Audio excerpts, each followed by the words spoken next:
Rogers Friday Night Blue Jays baseball is presented by McCain, and to the great relief of many, the Blue Jays were victorious on Wednesday against the Dodgers. Tonight, as they celebrate George Springer's ALCS home run, they welcome the Minnesota Twins and send the 19th different man to the mound tonight as Patrick Corbin gets the start. So up we go to the broadcast booth. Dan Schulman is with Joe Siddall. Jamie, thank you very much. As you mentioned, that's a lot of pitchers this early in the season. But, Joe, the Blue Jays pitching staff has been decimated by injuries, and they found an extremely experienced guy to fill the gap. Patrick Corbin is pitching in his 14th big league season. Nothing will faze him tonight against the Minnesota Twins. He was a two-time All-Star. He's also a World Series champion going back to 2019, but he has not found the same success since then. He did have a decent year last year with the Texas Rangers. He pitched like a back end of the starting rotation pitcher. That's fine. That will work for the Toronto Blue Jays. That's what they're looking for. He was built up when they signed him. He is good to go. John Schneider said he could be up to 90 pitches tonight. The reason why Patrick Corbin is here is because he's ready. Rather than rushing the guys on the injured list, they're hoping to get a good 5 innings from him, keep them in the ballgame, and keep those bats rolling. And you know what? There's an old adage in baseball. You go 4 for 5 with 3 homers off a guy, you're going to be in the lineup when that guy is pitching. Simeon Woods Richardson on the mound, and Jamie Davis Schneider in the lineup batting 6th. Good reason to get him in there. That's the Friday Focus presented by McCain. Together is golden.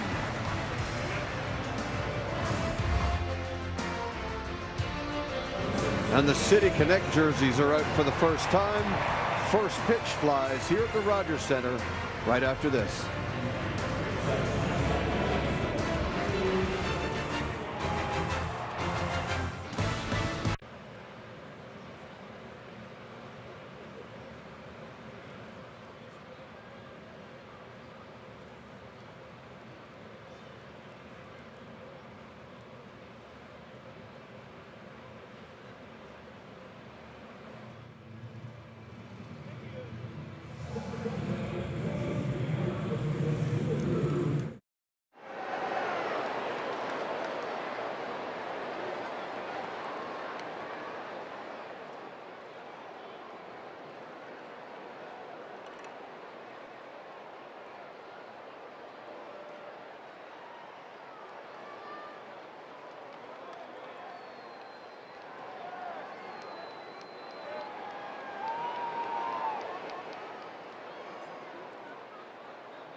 Okay, let's rewind. A freak hailstorm hit, cracking this group's windshield and causing the night to take an unexpected turn. Inside, they were greeted by Edna's warm welcome.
Of course you got to keep the faith. That win over the Dodgers Wednesday made it just a little bit easier. The Blue Jays opening up a 3-game series with the Minnesota Twins. Former Blue Jay farmhand Simeon Woods Richardson, the starter for the visitors. And again, a veteran left-hander, Patrick Corbin, on the mound for the Blue Jays.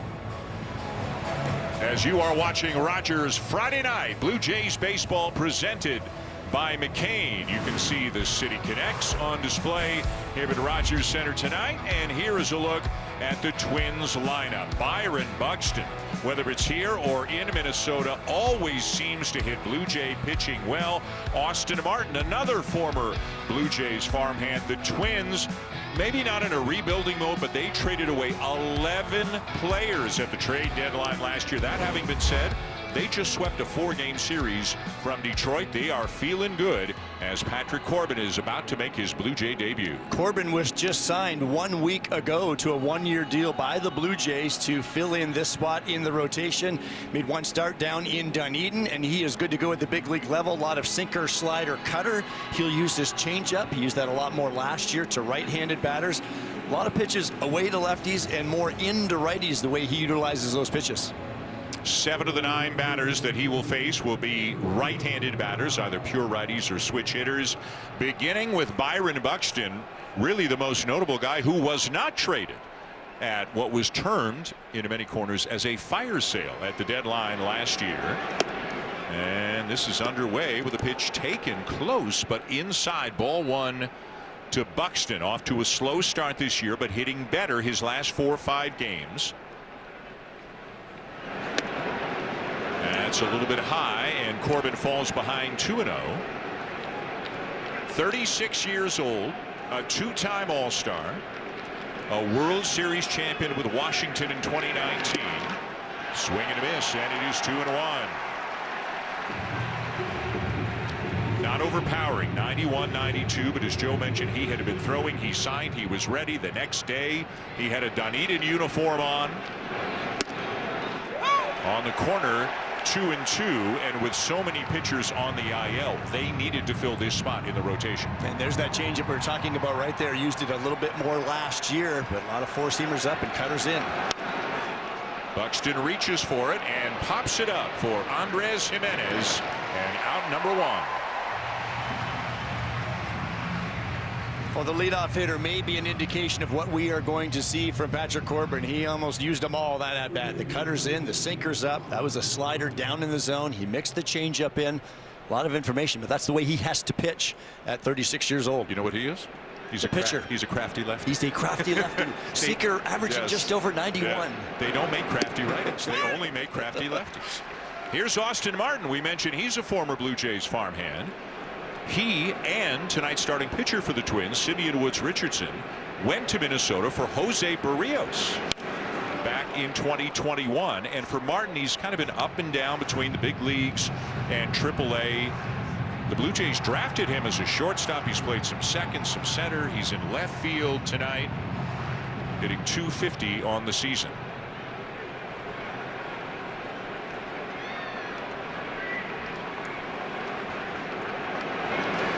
Changeup down and away to Martin, who's got a total of 155 games in the big leagues over the last 3 years, a .264 lifetime hitter.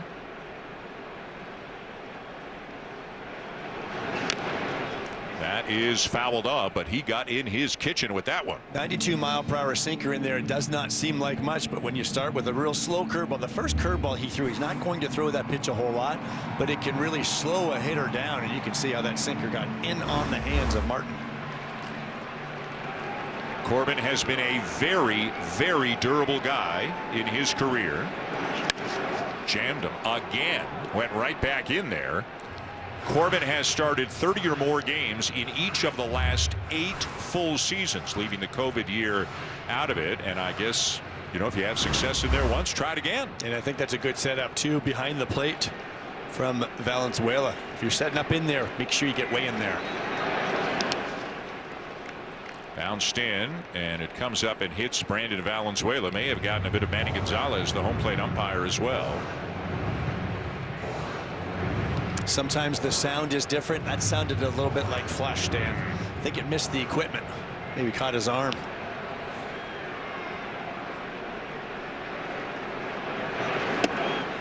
Corbin was with Texas last year and faced the Twins twice. So a lot of the guys in the lineup tonight have some pretty recent experience against him.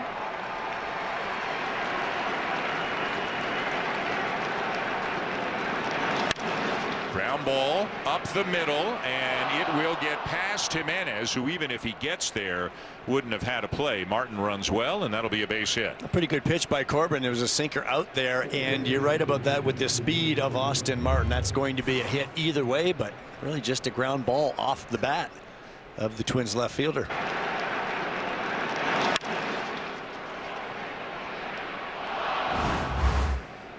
So 1 on, 1 out, and here is Luke Keeschall, the second-year second baseman for the Minnesota Twins, second-round pick in 2023. One of the guys they are hoping to build around in the years to come. He hit .302 in 49 games last year.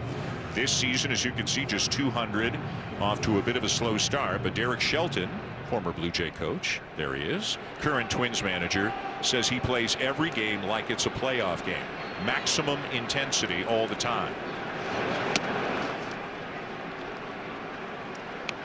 Missed a lot of last year with an injury, and that's the guy that they're certainly building around. You talk about all the trades last year at the deadline. Now they're moving forward with a younger group, and Keeschall is the centerpiece. Payroll way down from where it was a couple of years ago.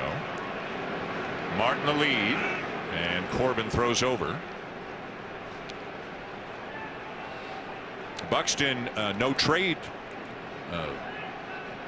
clause in his contract. He's got enough time in the big leagues, has no trade in his contract as well. And he said he wanted to stay. He wants to see it through and be part of the next wave of Twins contending teams. 2-1, the count on Keeschall. But this team, and it's very, very early, they're coming off a 4-game sweep over the Tigers, who admittedly are not playing very well at all right now. Detroit is 4-5, but Minnesota is coming in here feeling pretty good about themselves. Runner goes. It's taken. The throw down is not in time. It'll be a stolen base for Martin, and it's ball 3 to Keeschall.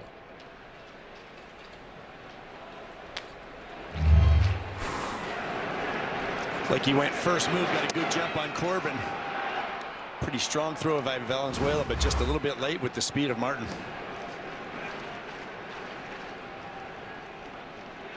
And now Manny Gonzalez, for some reason, he's pointing at himself. He says, that's my timeout. And then he starts the clock again.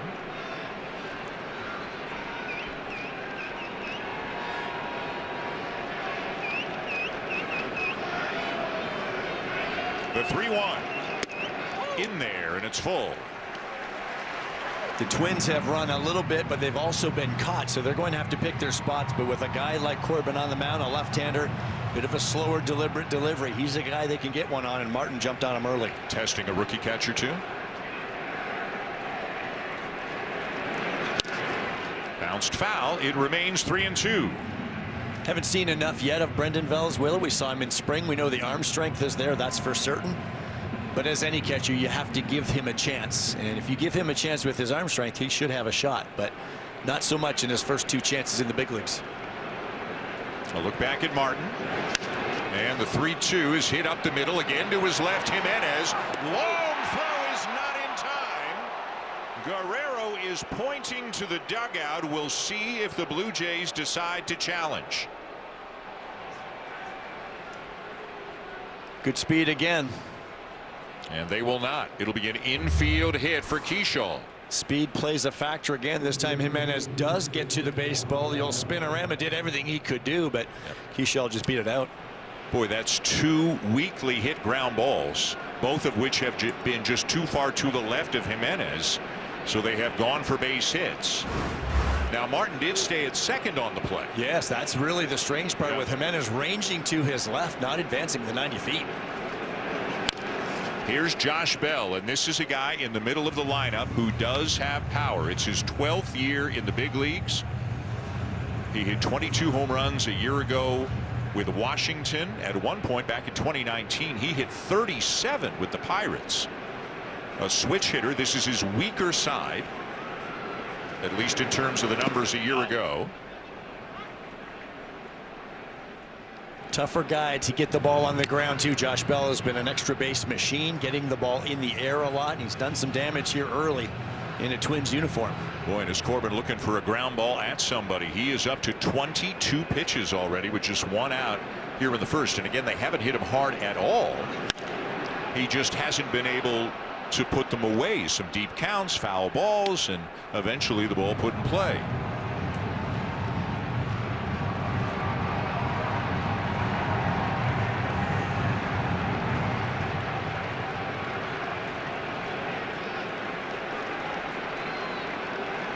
First and second, 1 out. The Twins threatening.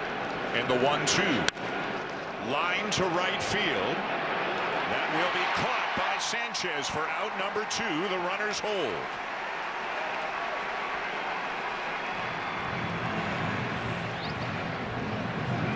Well, Austin Martin's made 2 questionable moves for me here. The first one, the ground ball, he didn't advance to third, but even here with 2 outs, it looks like he's going back to tag, and really there's no reason to go back to tag.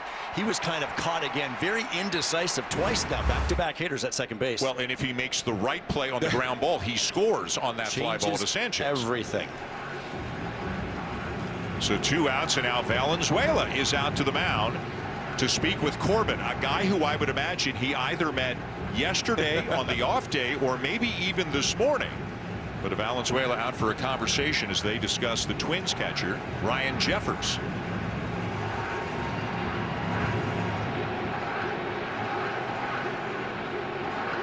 It's a big out to get Josh Bell. That was the dangerous one, but the work is not done yet. Jeffers, the #1 catcher for the Twins. 266 a year ago, 226 so far this year. And he hits it high and deep to left center field. Back goes Varsho, and it is into the seats for a 3-run homer here in the top of the first inning. The first home run of the season for Ryan Jeffers. Looked like a cutter that he just did not get in. I told you about glove side into righties. That's where he wants to bury the cutter. Talked about the setups from Valenzuela. Looked like he tried to backdoor this one, trying to stay away this time, but it came right back to the middle. That's the danger with that pitch when you backdoor it as opposed to burying it in. When you miss in off. When you go away, you can miss right in the middle. So the Twins out to an early 3-0 lead. The batter now is Victor Caratini. He is the backup catcher, but he is DHing tonight. He's a switch hitter. They want to get another right-handed batter in there against Corbin. And every healthy body they have on the bench is a left-handed bat. Out front there, and it's 1-1. Simeon, Woods, Richardson stake to an early lead.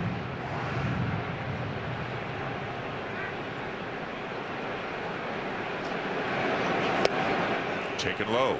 That could have been something they were trying against Jeffers. Maybe that was the report on Jeffers, but he had thrown so many good cutters into the righties this inning. Just in. 3-1.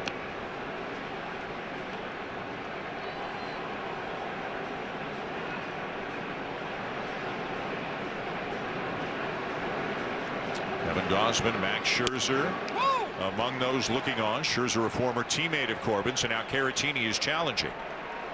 Better to challenge the strike one. The Twins have challenged way more than any other team this year. This closer look is brought to you by Specsavers, and not only have they challenged way more than any other team, they've been pretty good at it this year, and it was something that Derek Shelton evidently preached to his team going back to the beginning of spring training. Pays off here for Caratini.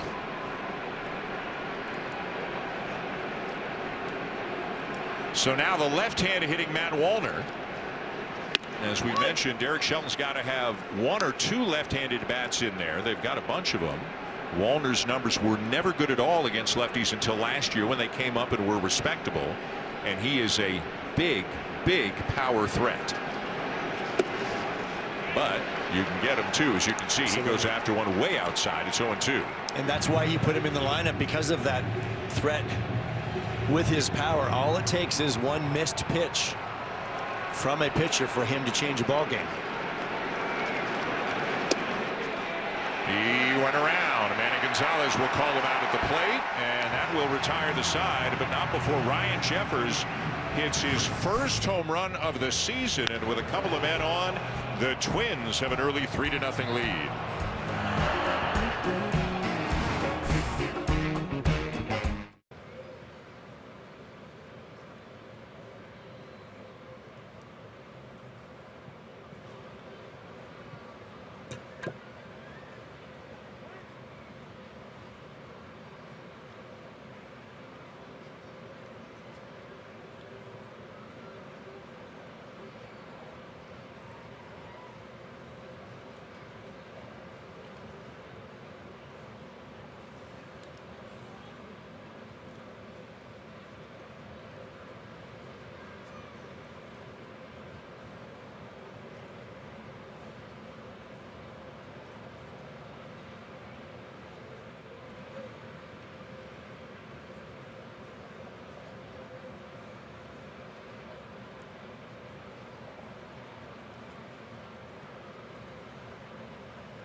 Bottom of the first inning, it is Jumpin' George Springer bobblehead night tonight. Springer also received his Silver Slugger Award from his outstanding 2025 season tonight. Of course, that bobblehead commemorating his home run in Game 7 of the American League Championship Series.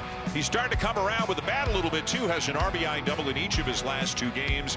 Had a single on Wednesday as well. Good numbers in his career against Minnesota. Dalton Varsho hitting 2, Jesus Sanchez 4, and as we talked about a few minutes ago, Davis Schneider is in there because he has outstanding numbers against Simeon Woods Richardson. Woods Richardson is really becoming a comfortable starting pitcher at the big league level. 2 solid seasons this year, off to a very good start as well. Pitched into the 7th inning in his last start against the Rays, allowing just 1 run on 5 hits. Saw the Blue Jays once last year, and they hit him pretty hard. Davis Schneider with a couple of home runs off him.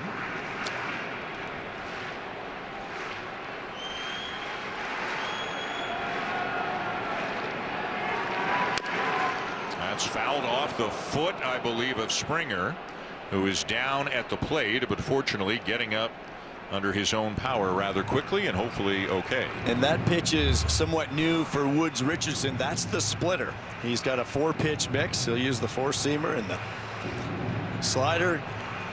He'll work in the curveball, but that splitter was a changeup last year. It became a splitter more full-time. It's been a good pitch for him. Yeah, it was funny, like right around the 1st of May, he just ditched the changeup and started throwing a splitter with much better success.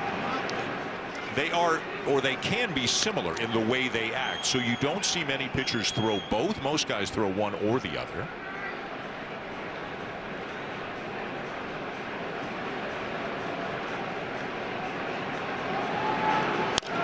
Springer bounces it fair. Long throw from Gray at third is in time. 1 down.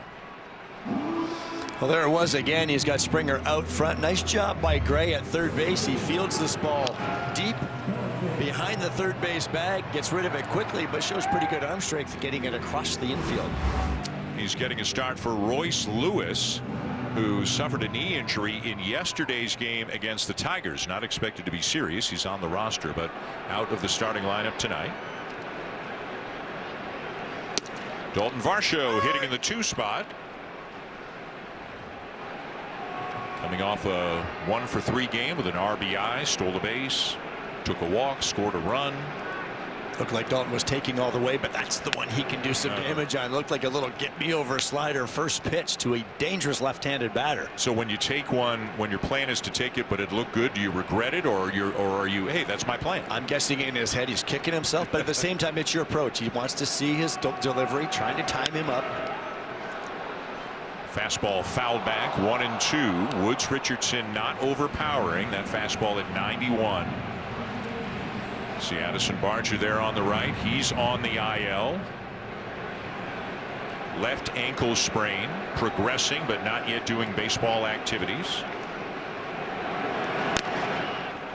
Got to it but fouled it back. That's where Woods Richardson wanted it, but Varsho got a piece of it. Averaged just over 92 last season with his fastball, and so he'll be in that 91 to 94 range, but you can see Dalton just enough to get to that pitch. We're seeing more and more teams continuing to go back up and into Dalton. This is popped up third base side and out of play.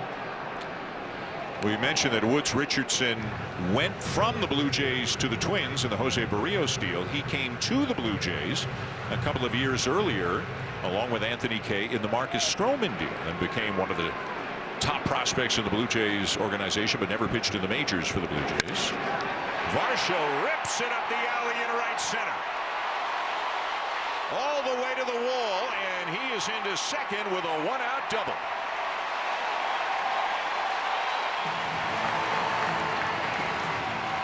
Not too dissimilar to that first pitch slider that he took. Dalton can do some damage on these pitches down in the zone. He barrels this thing and drills it into the right center gap.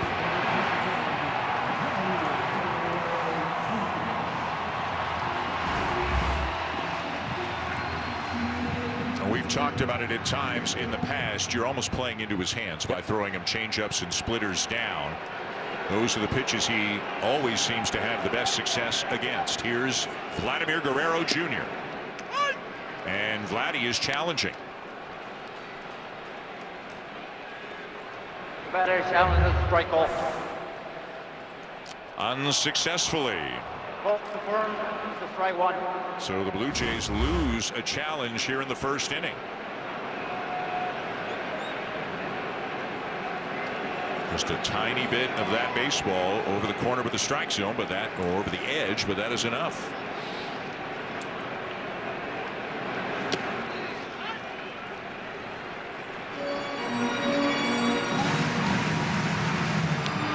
Guerrero coming off a game Wednesday was 2 for 3, a single, a double, and a walk in the win over the Dodgers on Wednesday. He has walked 9 times and struck out only 5 times so far this year, but still waiting for that Vladdy power to really show itself.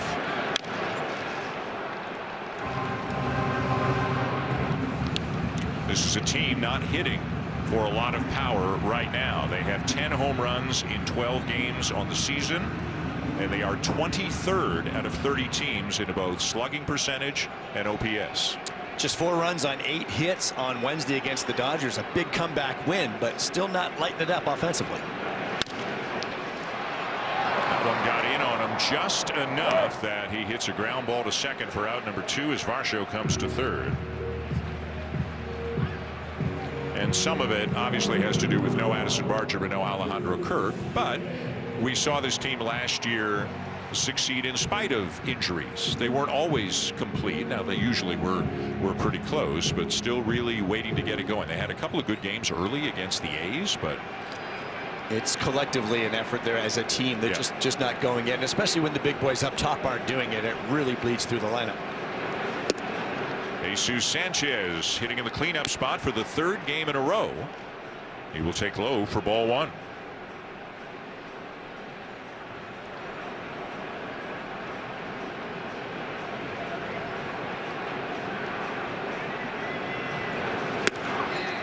Checked it. It's 2-0.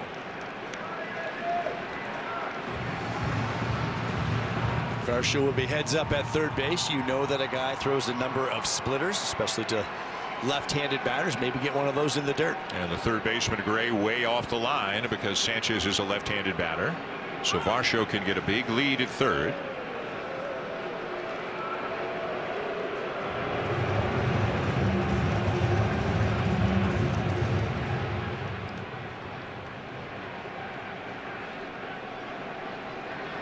The 2-0. Did he go? He did, says Scott Berry, the crew chief down at third. You can see how the slider and splitter can play off one another. The splitter goes straight down. The slider bites down and in. He just could not hold up.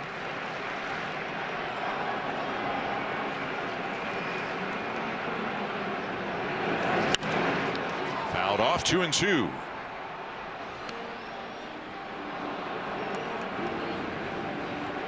Sanchez doesn't feel like a guy who they try to get to reach, like to chase outside. He's a north-south guy.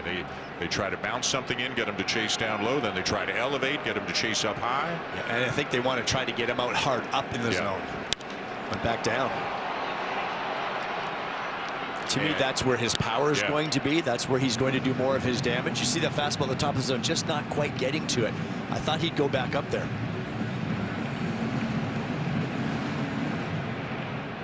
Varsho about 30 feet down the line at third as the Blue Jays look to cut into the deficit here in the bottom of the first, but cannot do it. Woods Richardson gets Sanchez, and Varsho stranded at third. It's still 3-0 Twins.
Welcome back to Rogers Center. Well, as John Schneider gets his first real look at Patrick Corbin, he's going to lean on the usual things: track record, conversations in between innings, and just the way the ball is coming out of his hand. But the most telling scouting report didn't come from video or data.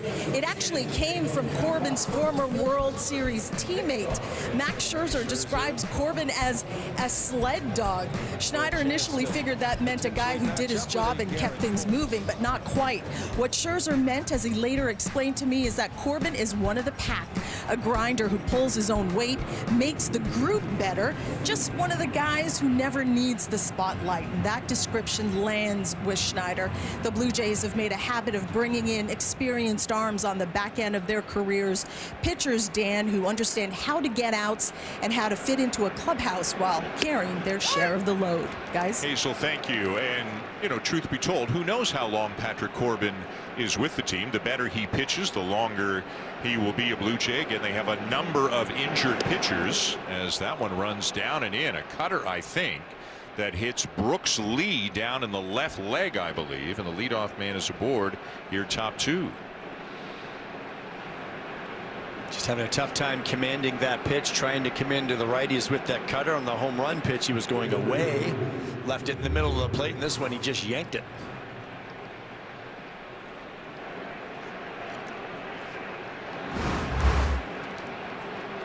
So now the number 9 hitter, the left-hand hitting third baseman Tristan Gray.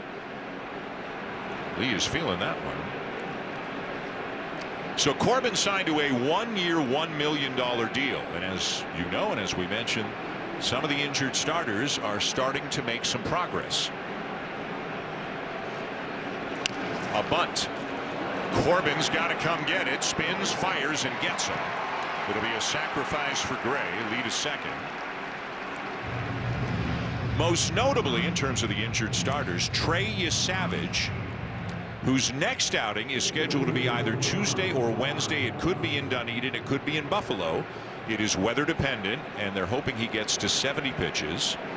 And depending on how that goes, in theory, he could rejoin the Blue Jays after that, or maybe if they want to give him one more, they give him one more. But all going well, it sounds like Savage Joe is back, even if he has 2 more. So now you're talking about, 2 weeks, maybe something like that, until he is back with the Blue Jays. Yeah, more so than anything, I think John Schneider did give up some runs last night, but just some weak singles early on, so nothing they were concerned about. Everything else looked good, and that's the best news.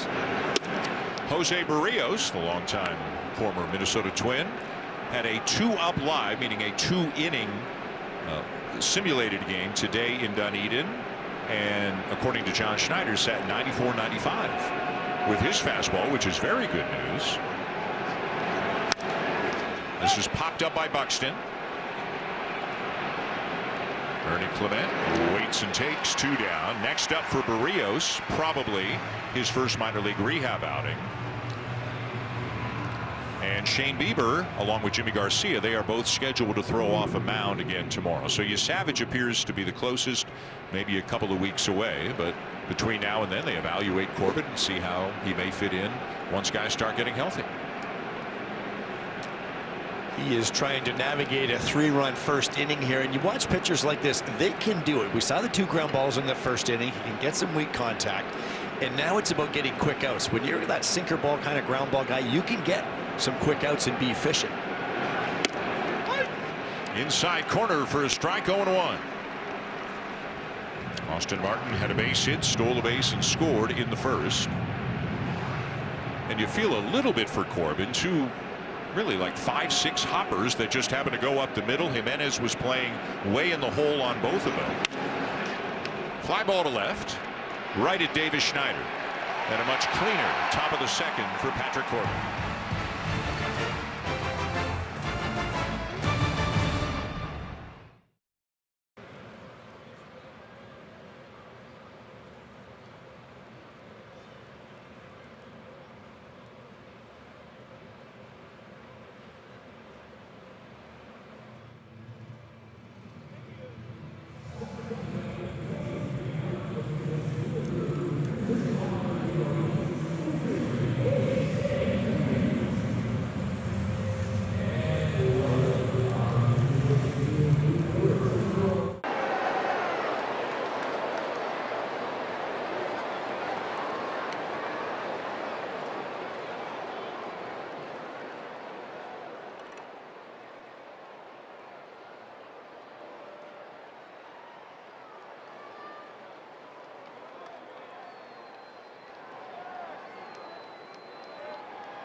Professional sports team.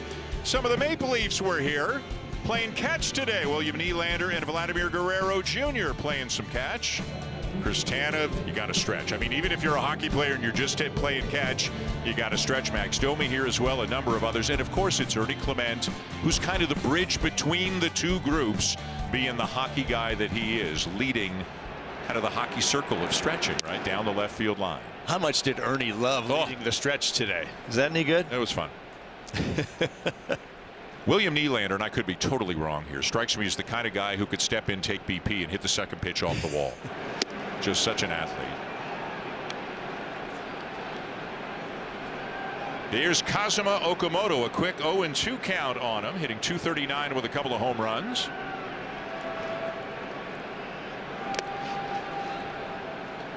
After Okamoto, it'll be Davis Schneider and Ernie Clement.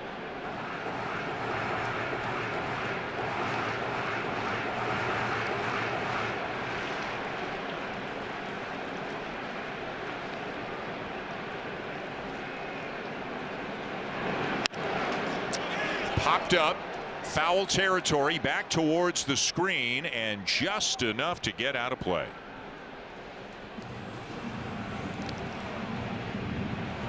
Well, there are pitches that you get to hit in a lot of at-bats, and that was probably one of them for Okamoto after Woods Richardson stayed away with the first couple. But that was a bit of a hanger, middle in. He's had his moments, but he's also struck out a lot in his first couple of weeks in the big leagues. He pops up another one, and this is back of second. Keyshaw, the second baseman, to make the play for the first out. So now Davis Schneider getting his first start of the year against a right-handed pitcher, and a number of reasons for that, as we talked about earlier. He's 4 for 5 with 3 homers against Woods Richardson, not to mention 2 for 3 with a single and a double in a spring training game this year. He is having good at bats, and as John Schneider said before the game, it's not like historically Schneider's got big platoon splits where he's a lot better against lefties than righties. That's not really the case, and I think the quality of those 2 plate appearances on Wednesday, taking a couple of walks, good base running, he's just pretty locked in right now. Pretty good pitch there from Woods Richardson, but I've had a lot of people ask me, when a hitter has good numbers against a certain pitcher, why is that? Most hitters will tell you they just pick up the ball differently, whether it's the release point, whether it's what the pitcher's pitches are doing that's relatable to your swing path. Davis mentioned today sometimes his 4-seam fastball has a little cut to it. Well, a little cut to it means it's going toward the left-handed batter's box. That can be toward Davis Schneider's barrel. So different reasons. Maybe he picks it up real well, but his repertoire kind of plays into Davis Schneider's hand, and he has certainly succeeded in that regard. And when a team is struggling to score, as the Blue Jays are, and a guy is hot and has good numbers against the opposing pitcher, you stick him in there. Big cut and a foul off, 2-2. He's leaving them some pitches to hit, for sure. Now they just need to start taking advantage. Yeah, you often hear about, you know, he only made 2 mistakes, and like pitchers get away with mistakes sometimes too. So there aren't too many games where pitchers live on the edges of the corners of the zone. And he has left some breaking balls over the middle of the plate. Overcooked that one, and it's full. How many times have you said that? Full count to Davis Schneider. Yeah. Sees a lot of pitches. He sees more from the beginning of last year, opening day last year. He sees more pitches per plate appearance than any player in the major leagues. And that's what you want in the bottom half of this lineup. Work that pitcher. But he took strike 3 there, and he knew it. A little bit of a backup slider on the inside corner for out number 2. And it's not so much that he didn't see that pitch real well, it's that it looked like he was coming inside. This is not the design of this pitch. It really stayed on the inside part. That pitch is supposed to start more middle and go away, so the pitcher got away with it. It's one of those where it's almost like it was so bad that it was good for the pitcher. 2 down. Here's Ernie Clement. First pitch swinging and drives a fly ball to center, but Buxton is back, and the Blue Jays go in order in the bottom of the second.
Welcome back to the Rogers Center, which has undergone a facelift over the past few seasons. It's transformed into a ballpark with so many areas to enhance the fan experience. New in 2026 is the Rogers Terrace Club, and it's a place like no other with a prime viewing location on the 200 level right behind home plate. They've got exclusive food options ranging from charcuterie boards to sushi to all of this seafood that I'm standing right behind. And if that isn't enough for you, there's also an entire dessert area to indulge your sweet tooth. The Rogers Terrace Club truly is a place like no other, all part of the Rogers Center becoming baseball's best fan experience.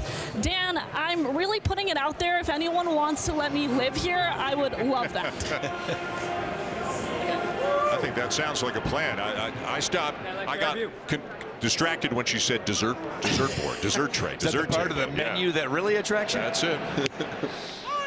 3-0 Twins, top three in a first inning 3-run homer by Ryan Jeffers. Here's Luke Keyshaw, had an infield hit and scored on that Jeffers homer.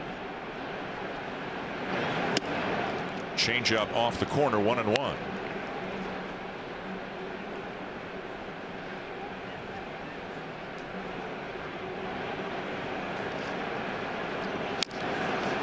Fouled off, maybe got his foot, but appears to be all right. It's 1-2.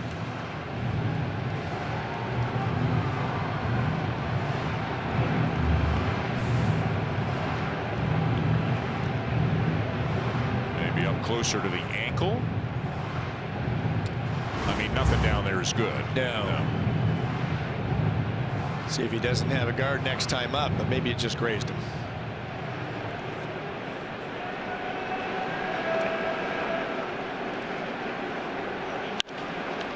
To center field and almost directly at Varsho for out number one.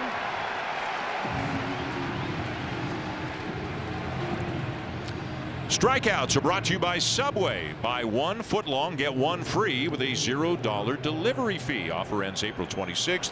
Use the code to save on this Subway digital exclusive. Here's Josh Bell lined out to right field in the first.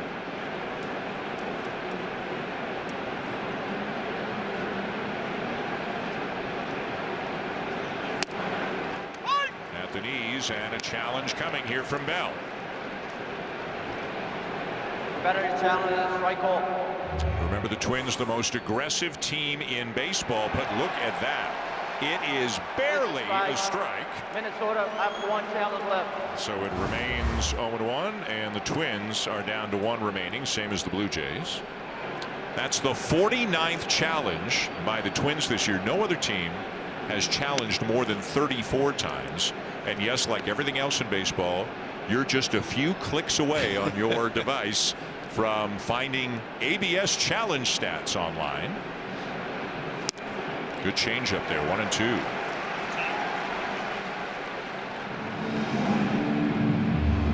Corbin trying to utilize those zones, and that's that changeup. It looked like he went across the seams with that one, but really it's the deception of the arm speed that fools Bell.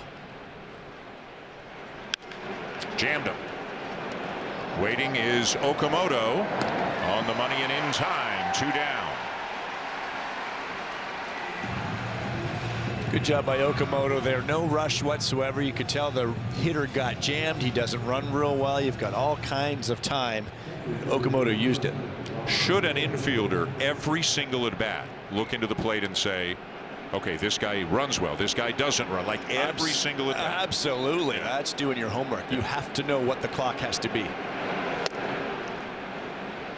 Ryan Jeffers, who got to jog around the bases in the first inning, a 3-run homer to deep left center, his first of the season. Lines this one into right. More good contact, and he's got a 2-out base hit. It looked like a similar pitch that time, a cutter out over the plate. This time Jeffers hammers it into right. He has got Corbin covered tonight. Looked like they were trying to come in that time, didn't get it in at all. Dangerous pitch, that cutter that doesn't cut and stays in the middle of the plate. A runner at first, 2 down. Here's Victor Caratini. Drew a walk in the first.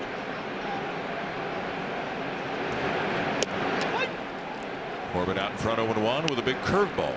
There's that very occasional curveball we've seen him mix in, try to steal a strike early, get ahead in the count.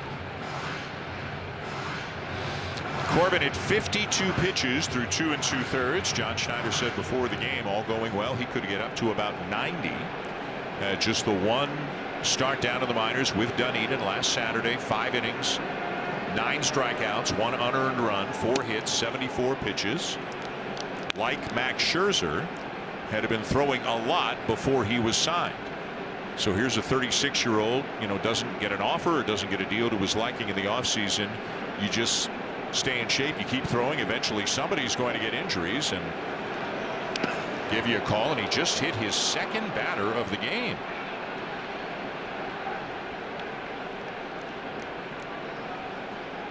Well, we said at the top, he is going to pitch righties inside, especially with that cutter, and he just yanked this one a little bit more.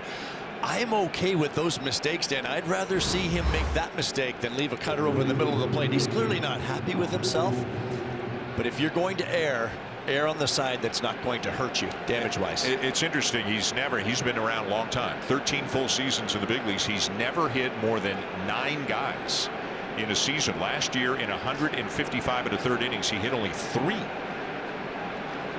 And not in midseason form, obviously, just getting going here, but he's already hit 2 tonight. So first and second, 2 down for Matt Wallner, who struck out his first time up. Again, a lot of swing and miss, but a lot of power.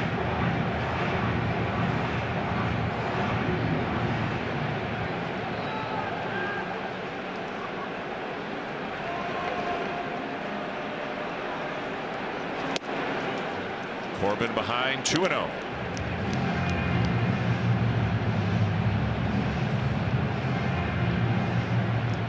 Very open stance for Wallner as Woods Richardson stays loose in that first base dugout. Obviously he closes it up quite a bit as he begins his swing, but boy, does he start with an open stance. A lot of power in that bat. That's why Corbin is going to have to try to stay away with these breaking pitches, the cutter and the slider. It's what he'll generally do against left-handers.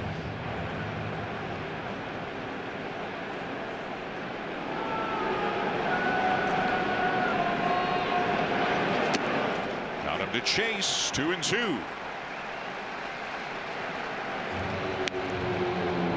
Would you go off speed and out of the zone here, given what you've seen from his swing so far tonight? I'd go same pitch. It's the cutter or the slider, but if he looked like that on the slider, I'd throw it again. Wallner will use his timeout.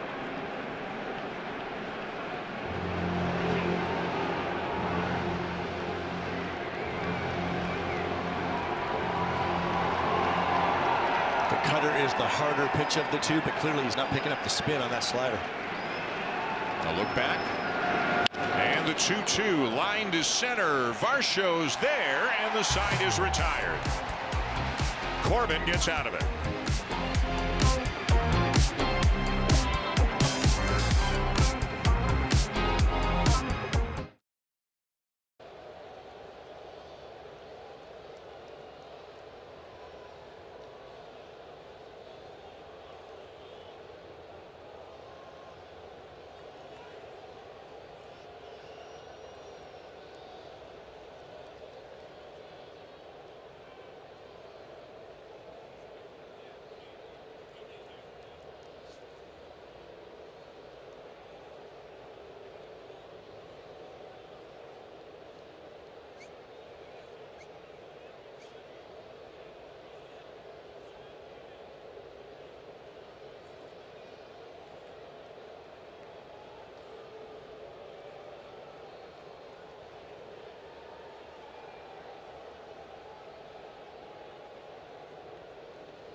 Well, they were lined up for hours today outside Rogers Center for the Jumpin' George Springer bobblehead, commemorating his home run that sent the Blue Jays to the World Series. The 3-run shot in the 7th game of the American League Championship Series. The first 15,000 fans here at the ballpark today getting to take home one of those. Green gloves, green shoes. How many fans have imitated that stance right there?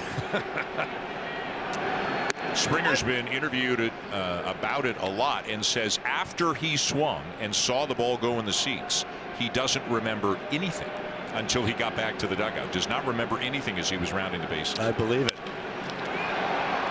Andres Jimenez leading off the bottom of the 3rd with a fly ball to center.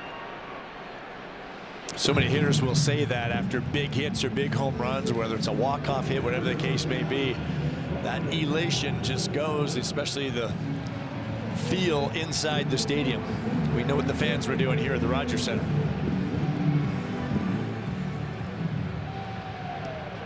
One down. Here's Brandon Valenzuela.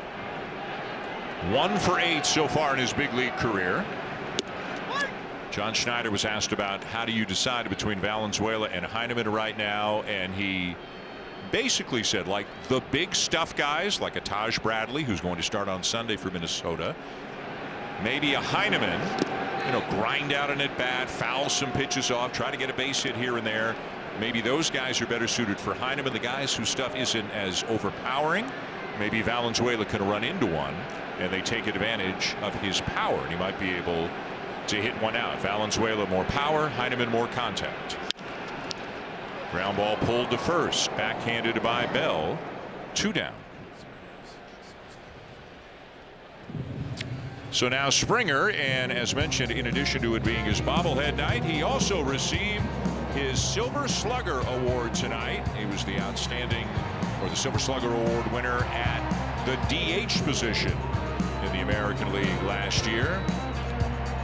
And what a year it was for George. Hit .309, 32 home runs, had an OPS of .959. His 3rd career Silver Slugger Award, his first as a Blue Jay.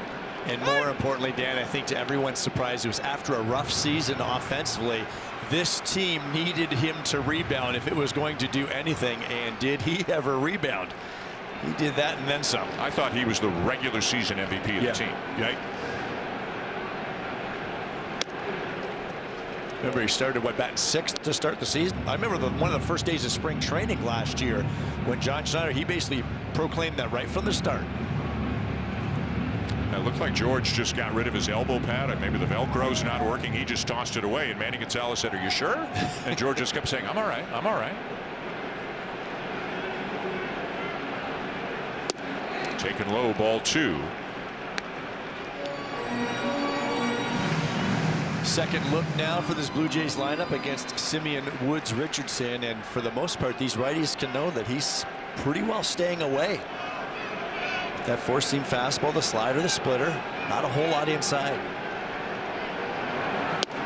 You saw David Popkins looking on, the lead hitting coach for the Blue Jays. His job right before he came to Toronto was with the Minnesota Twins. He was let go after the 2024 season and came to Toronto prior to last season.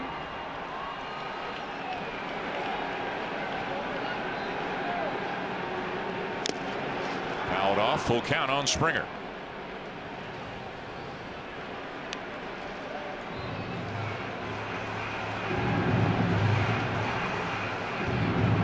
Whole bunch of those sliders away to the righties.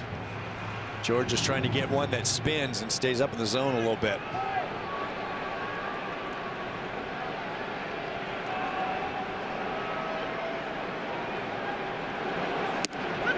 Strike 3 called. Springer is challenging. The Blue Jays have already lost one, but obviously Springer felt fairly certain, and he is correct. So they've still got one, and that's ball 4. Well, that's when you use it. Save yourself an at-bat. He is on first base, and you can say in scoring position with Varsho coming to the plate. Varsho's got the only hit for the Blue Jays so far, a double to right center in the first.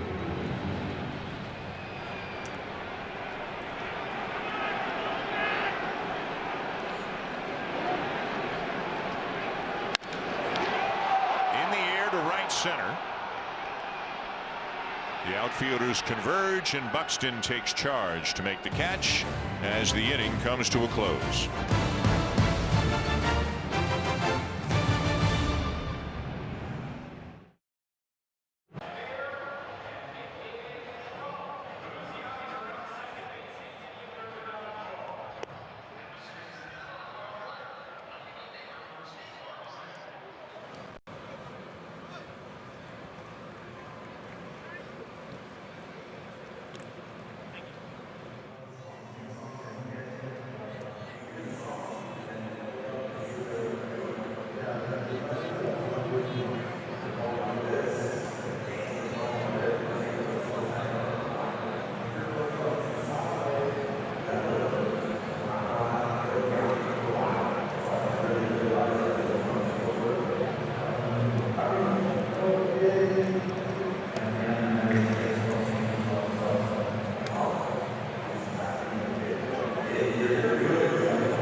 So these Minnesota Twins, under new manager Derek Shelton, just swept the Detroit Tigers at Target Field and hit over 300 in the series, scored 5.5 runs per game.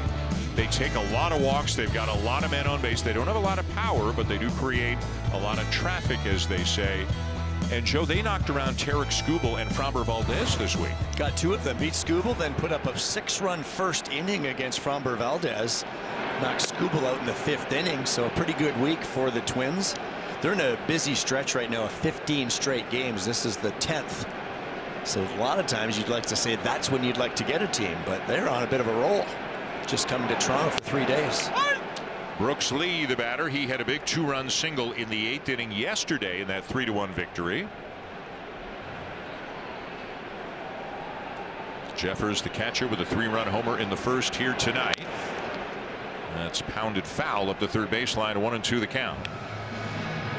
And you know, when you compete in the American League Central, like, you just kind of never know. It's not like the East. And sure, somebody could go on to win 95 games and it'd be great, but you never know in the Central. It's an easier division in which to contend than the East. And when you look at the Tigers and the Twins, I mean, the Tigers are probably a favorite to win the Central this year going in.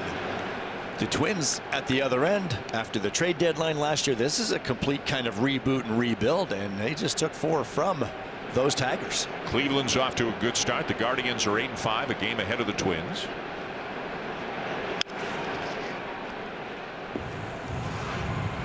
Derek Shelton was a coach here in Toronto for 1 season back in 2017. Coached with the Twins for a couple of years. Was in Cleveland prior to that. Was the manager of the Pittsburgh Pirates. Was let go in May of last season and hired by the Twins. And you and I and Hazel had a chance to visit with him. We all knew him very well from his time coaching back here in 2017. A great guy to talk to. Always a smile on his face. And I think he's pretty excited about the group he's got right now. Well, he's certainly relishing the opportunity. I think we'd all agree that Derek Shelton is back where he should be, and that's managing a big league baseball team. And it's going to be a challenge because of what they did, but even just in talking to him about his bullpen today, and there's no real closer down there. He says we're working a lot of matchups, and it's kind of fun to play that game. A well-hit ball by Lee. That is going to go. His first home run of the season, and it is 4-0 Minnesota.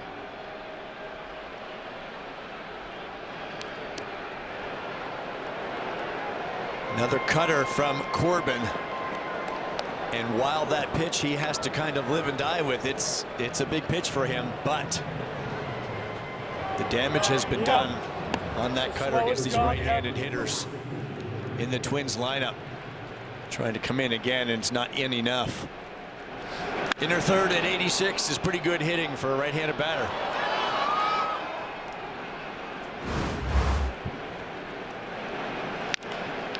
Now Tristan Gray, who got a sacrifice down his first time up. So a couple of Twins each hitting their first home run of the season. One more look at Lees. He's working them up for the most part, up and in during that at bat. We said at the outset that he is going to work a lot of these righties up and in, but you can't miss anywhere on that plate with that pitch.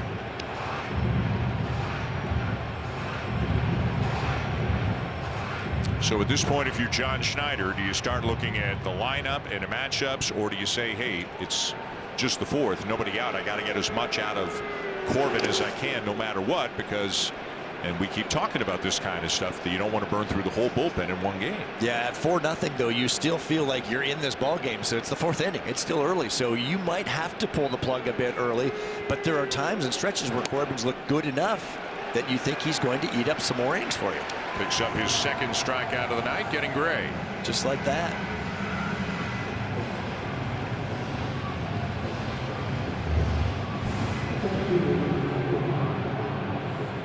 Good location, left on left.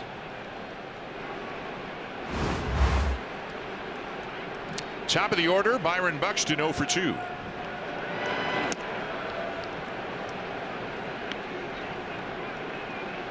The biggest problem for Buxton in his career has been staying healthy. Had he been able to do that over the years, could have been a perennial all-star. This one is hooked deep but foul. 126 games last year, the second most he has ever competed in one season. He won a Silver Slugger a year ago. He was an all-star. He stole 24 bases, and more impressively, wasn't caught. Wasn't caught, once. right.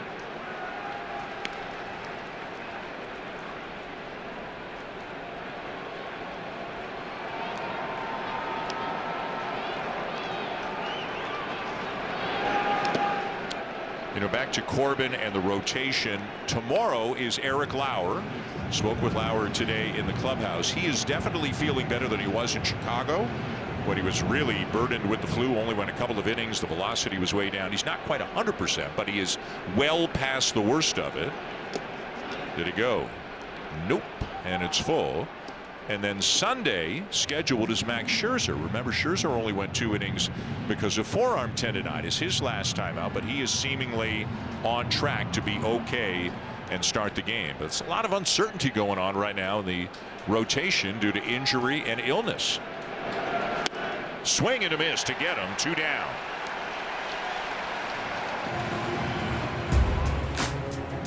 Catch every pitch with Canada's most reliable 5G Plus network and best 5G Plus network.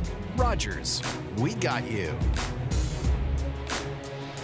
The Blue Jays in their City Connects here on a Friday night, trailing the Twins 4-0. Here's Austin Martin.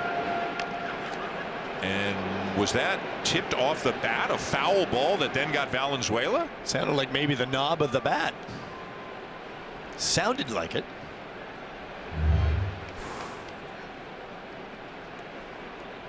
He just left his hands there, hit the knob of the bat, then got a piece of Brandon. It's the craziest thing from a hitter. Like, why would you just leave your hands there, right?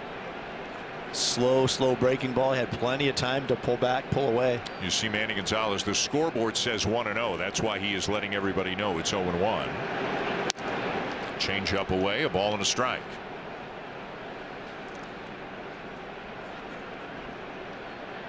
Pitch number 80 coming up here for Patrick Corbin.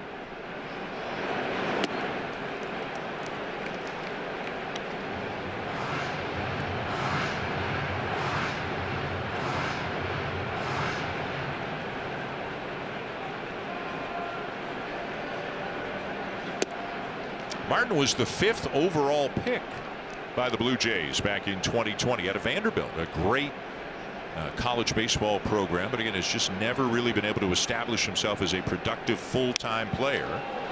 This one is headed towards the left field corner. It is off the wall, fair. Martin, who runs well, into second, just ahead of the throw from Davis Schneider. It's a 2-out double.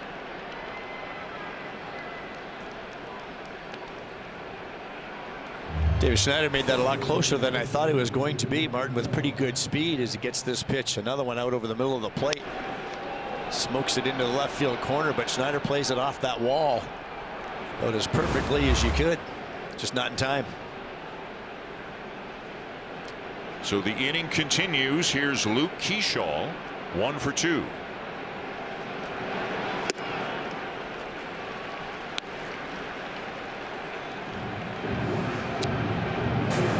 And a phone call down to the bullpen has Tommy Nance getting up. John Schneider mentioned the number 90 today, that he could be up to around 90 pitches, and he is closing in on that now. And you got to imagine, as they mapped it out before the game, you're thinking 5. You're hoping for 5. For 5. Right?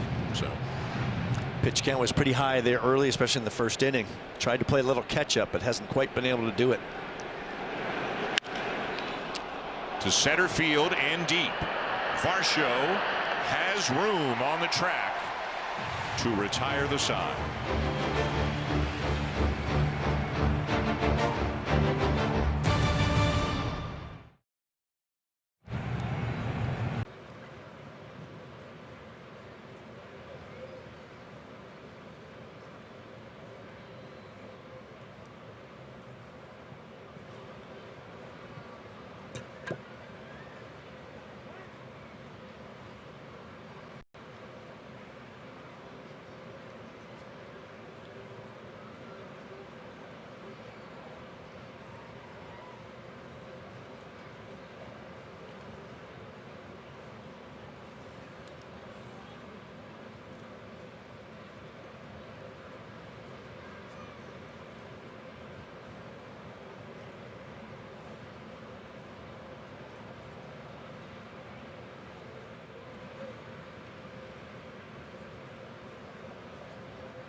HGTV and Food Network are both in free preview this April.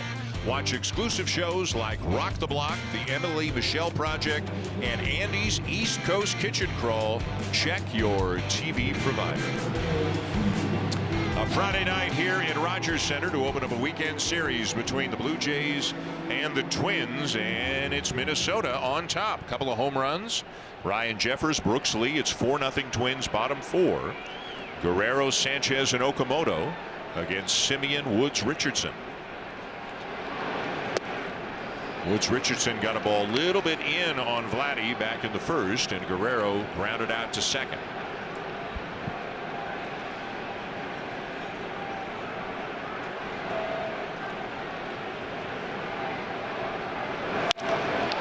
This one lined hard to center. Buxton back, and it's over his head. Guerrero hits a missile to the wall in right center for a double. Well, that is what I meant by second time through the order. These Blue Jays hitters have to see what Woods Richardson is doing. He's staying away with the four-seam fastball and a lot of sliders. This is a fastball out there, and Vladdy went right with it, crushing this ball over the head of Buxton. If he's not going to change the game plan, you got to be on it. That's a good start.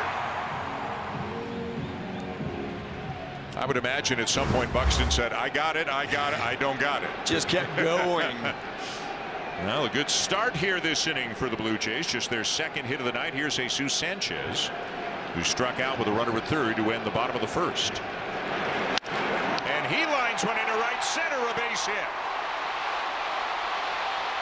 Guerrero's going to come in to score, and Sanchez is into second.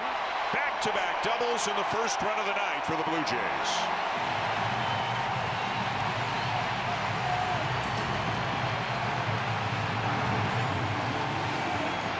Do what you do best, and if Sanchez can get a heater from Woods Richardson, he should be ready for it, and he was.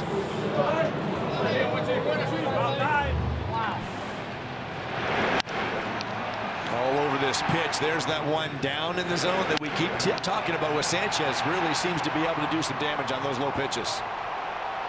Back-to-back hits at 112 off the bat for Guerrero and Sanchez. 4-1. Here's Kazuma Okamoto. Just low. Ball one. Okamoto with a pop out his first time up.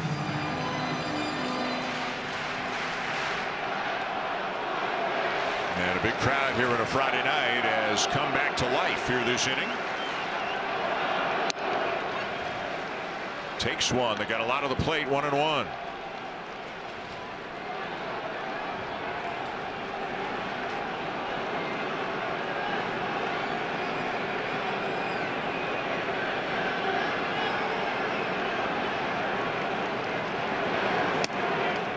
Strike two call. Not sure if he's looking for the fastball, but sooner or later he might have to start sitting on some sliders or fastball, one or the other. Might be hard to cover both, but those are a couple meatball pitches that he could have done some damage with right there. A 2-strike count, though. Yeah, you got to battle, yeah. And so now you end up swinging at the worst one you've seen. Yep. And I think that could be part of his adjustment coming over to Major League Baseball. In Japan, you could probably cover more pitches because they don't quite have the velocity. Now, Woods Richardson isn't a velocity guy, but I think teams have been locating pretty well against Okamoto on the outside part of the plate. We're seeing that a lot. But maybe you sit on that slider away. Maybe you sit on that fastball away to get to them. Again, the 1-2. And the fastball is popped up for the second baseman, Keyshaw. Second time tonight, Okamoto pops up to second.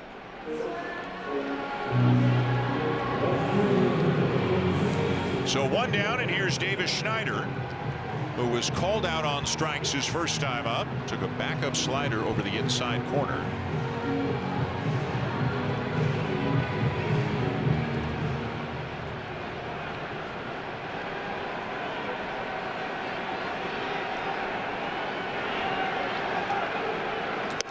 As is almost always the case when the Blue Jays are at home. Davis Schneider, Miles Straw, Ernie Clement is often with them and was today. These guys are out taking early BP at like 2:45 for a 7 o'clock game. I think half of it is just for the fun and the jabs and the getting on each other's case. I did. No, you didn't. You said no, I didn't. And it's a good group, and they get out there and take a lot of BP. And part of it too is the machine that David Popkins had set up with the different pitches. They saw some breaking balls from Simeon Woods Richardson, trying to simulate what they are going to see in the game.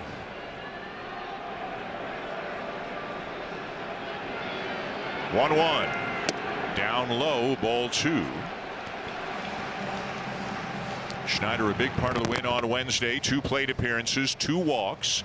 One of them with a challenge, a successful challenge in that plate appearance. Some good base running. Scored a couple of runs in that 4-3 win. Line drive, right field, and it's going to get past Wallner.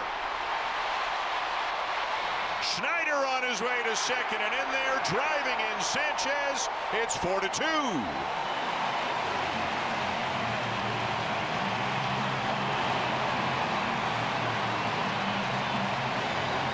Davis Schneider's success against Simeon Woods Richardson continues.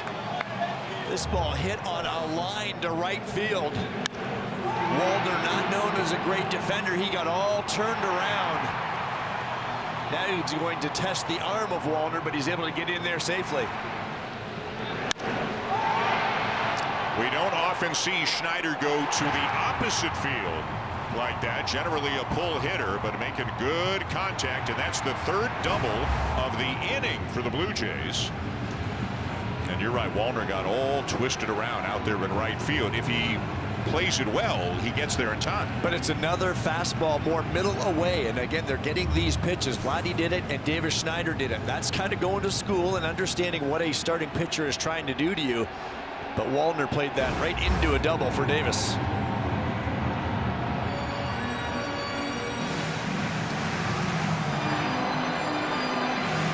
So it is 4-2. Still just 1 out, and here's Ernie Clement. Second time through the order has been a much different story for the Blue Jays.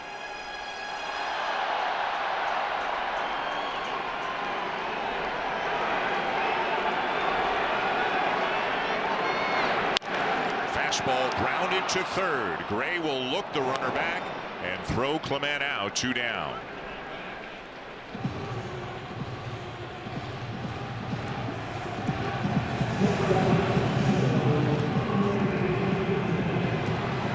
Sanchez drove in a run, scored a run this inning. 2 down now with Schneider still out at second.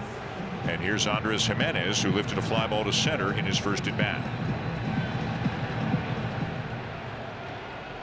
Came into the game as the club leader in both total bases and RBIs. Hit a couple of home runs early, men on base, productive. Eventually, of course, you'd like to see him overtaken in these categories by the big boys, but he is holding his own this year. And it's always nice to get off to a good start, especially when you're one of the bottom of the order hitters. This team was built around that last year, the depth of this lineup.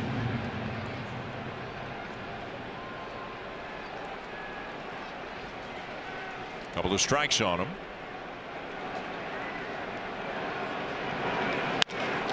Base hit into left center. And here comes Schneider. It's a 1-run game.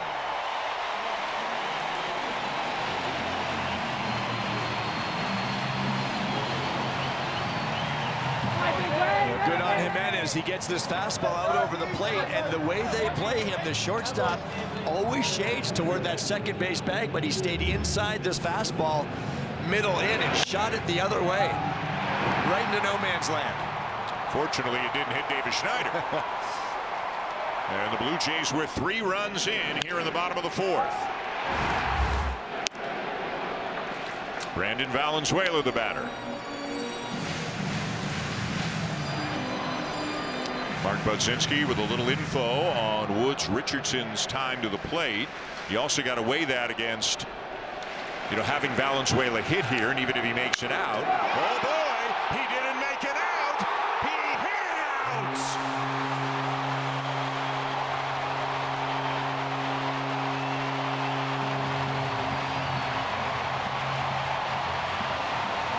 Brandon Valenzuela with his first big league home run.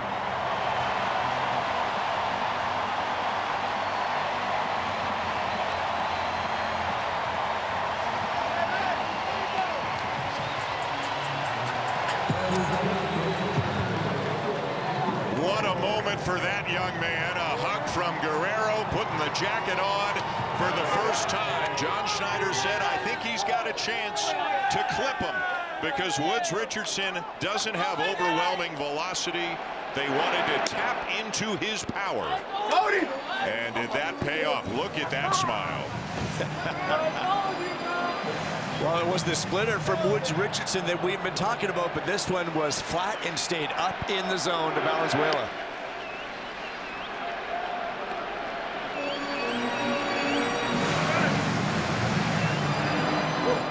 You're right.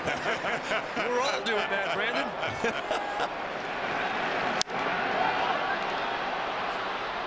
One more look, maybe more than one more look at Brandon Valenzuela's first big league home run. Well, you can see in that swing the damage that John Schneider's talking about, and it may be slow to come, but you've got his bat in the lineup because you know that he's capable of doing it, and he did.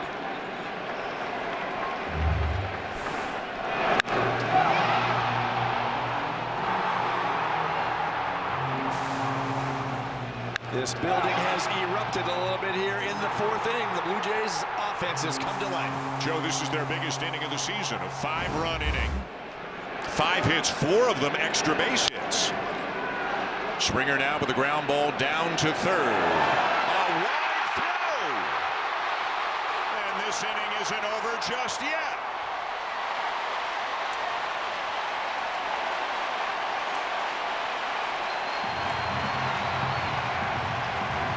We said Tristan Gray in at third base today for the injured Royce Lewis. And it looked like he had this all the way, maybe took it just pretty casually, but he just kind of yanked the throw to the right of Bell. And it is a two-base error charged to Gray.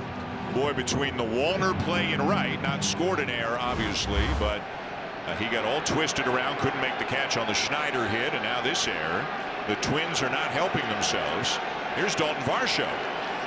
There goes Springer. Safe.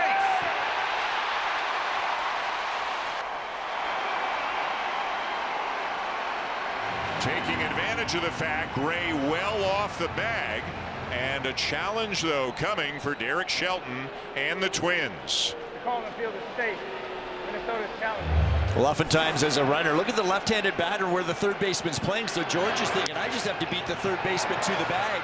But actually the throw was there ahead of him. It's just a matter of, was the tag applied? He bounced to the throw. Gray picked it. I think he got him. Watch the left hand or wrist. Looks like he got him before he got to the base. You're not so sure? We have disagreement in the truck. Did he get? It looks like the fingers in there before the tag? I'm not so sure that tag was applied. Call on the field is safe, and that's important. Yep. As always, the call on the field is so important. Well, that's a tough play for the third baseman. After review, call on the field is overturned. Runner is out. Minnesota retains their challenge. You right again? Every once in a blue moon.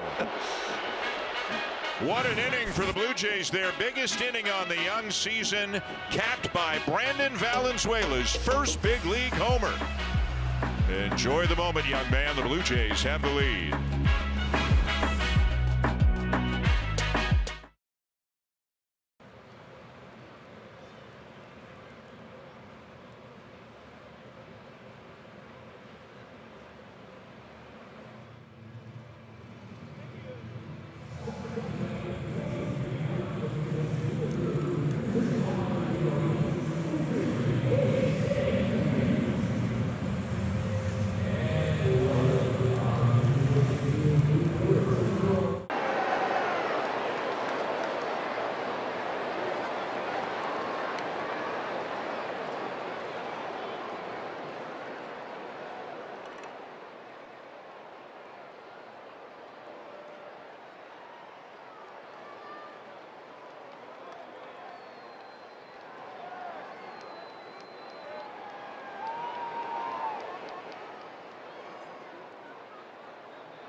Rogers Terrace Club, where I watched that incredible inning, and I couldn't leave without checking out that dessert parlor I mentioned earlier. So let's take a look at what's on the menu. We've got hand-scooped ice cream, milkshakes, all the candy offerings you could ever imagine. It is the perfect place to indulge after enjoying a delicious meal right here in the Terrace Club. And I have to say, there was no better way to celebrate Brandon Valenzuela's first MLB home run than with this cup of cappuccino ice cream. I think I might need to get myself more ice cream after the inning we just watched. Maybe a double for all the doubles we saw, Dan. And thank you. I don't see why we can't do a game from down there. We have a little portable satellite studio down there, maybe. Brand new ball game and then some. The Blue Jays with 5 to take a 5-4 lead.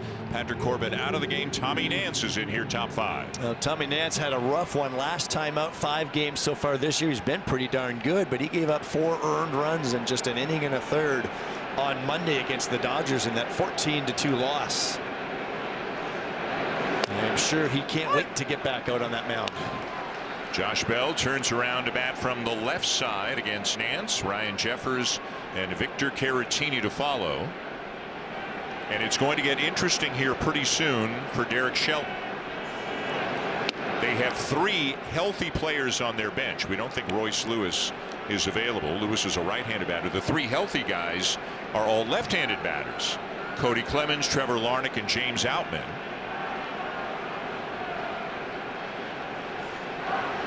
And anybody who has seen Twins Blue Jays games in recent years, including the playoffs back in '23, back when Rocco Baldelli was the manager, very familiar with a lot of subbing in and out, and it can be early in the game, not necessarily just 7th, 8th, 9th inning. Rocco used to do it real early. Yep.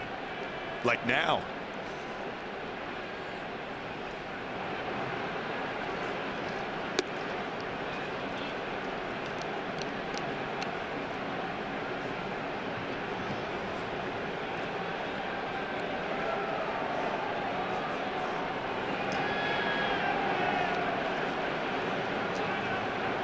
The 2-2. And that is there. Look at the movement on that two-seamer to get him. Good sinking fastball by Tommy Nance there. Classic inside to a lefty. You could see that Bell just gave up on the pitch, thinking that it was inside. Comes back and just clips that inside corner. 96. Beautiful. So one down, and here's Jeffers. A 3-run homer in the first and a base hit in the third. The curveball from Nance is fouled off. Bigger break with his curveball from Nance, and that's a tough pitch to keep in the zone. Oftentimes he'll stick with the slider early because he can get ahead with that pitch, but I'm wondering maybe he's seen the damage Jeffers has done already tonight, trying to give him the bigger breaker.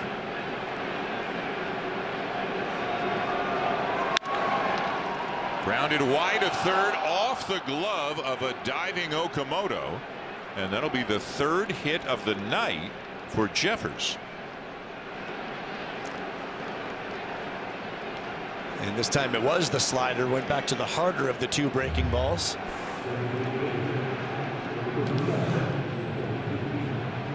Okamoto got there, just couldn't glove it cleanly.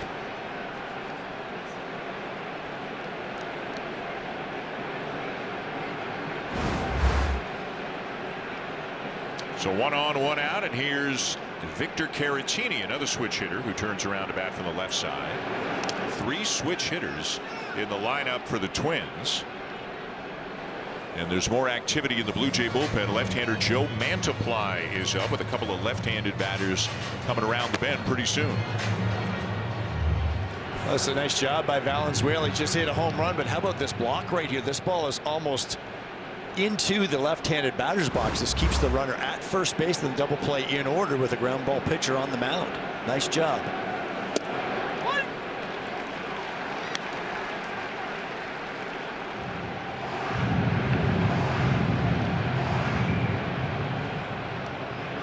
Caratini asked for time.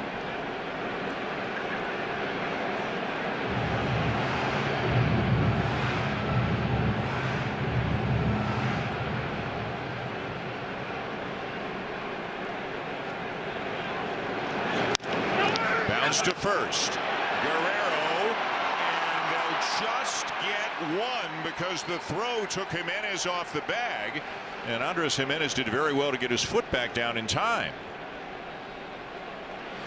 Well, that's too bad because this is a double play ball with Caratini running. There won't be an error on the play, but Vladdy's got to give him a good feed right here. It's an easy double play. Nice job by Jimenez to make sure they get the lead runner. And this is usually a throw we see Guerrero make very accurately.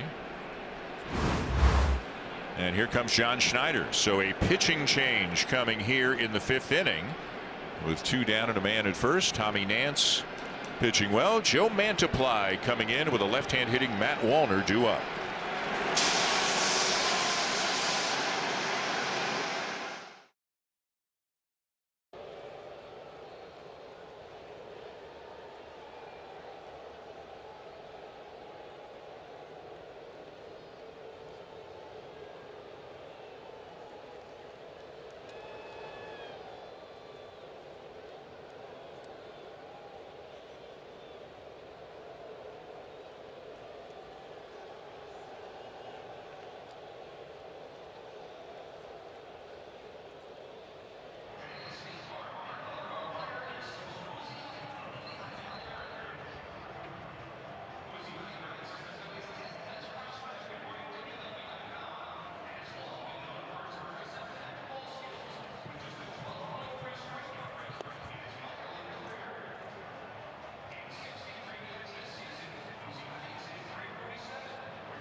So Patrick Corbin making his Blue Jay debut tonight, winds up going 4 innings, gives up 4 runs, all earned, a couple of homers, walk 1, struck out 3, 85 pitches. Just signed a week ago. 1 start at Dunedin and then 4 innings here tonight. A couple of outs for Tommy Nance, and now Joe Mantiply in to face Matt Wallner. Mantiply is just a new addition, 2 games with the Blue Jays. He was in AAA with them last year, but is coming on to get the dangerous left-handed hitting Matt Wallner. Fouled off, 0-1.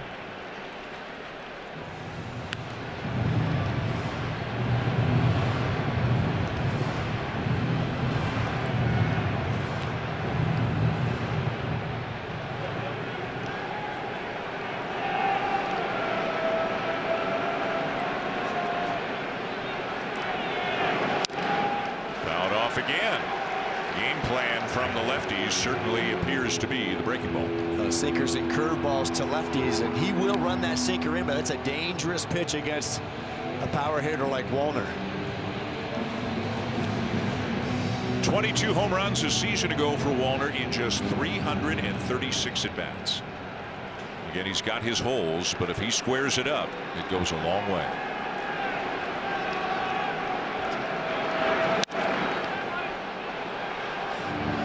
Even that's a little too good. Let him get that out there.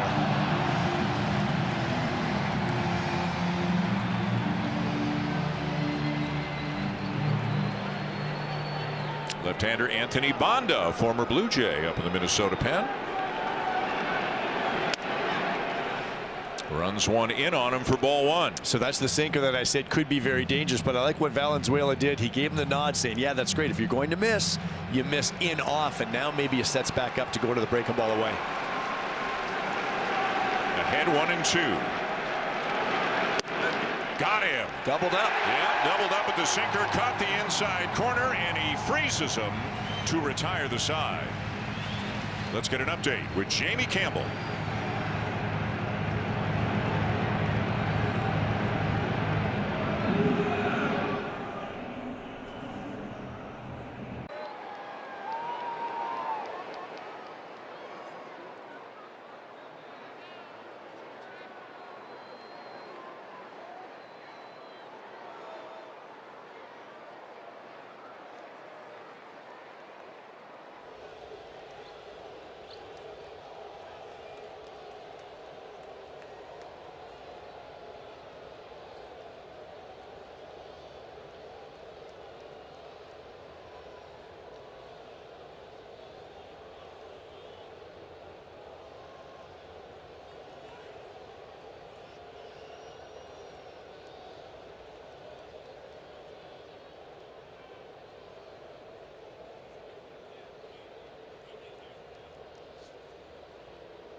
Watch for Canada's winning inning during the game.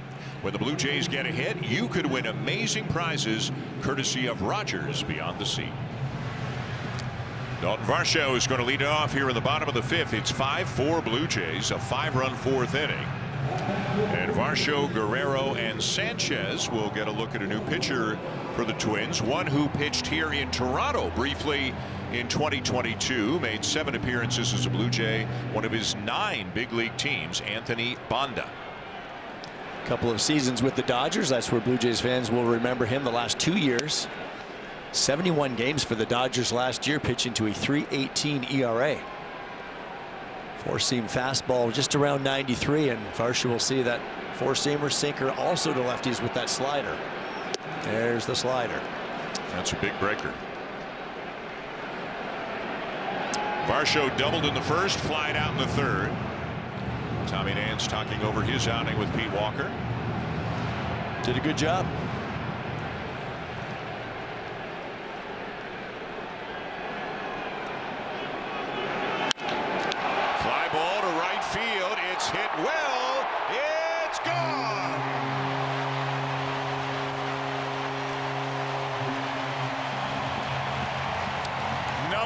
on the season for Dalton Varsho.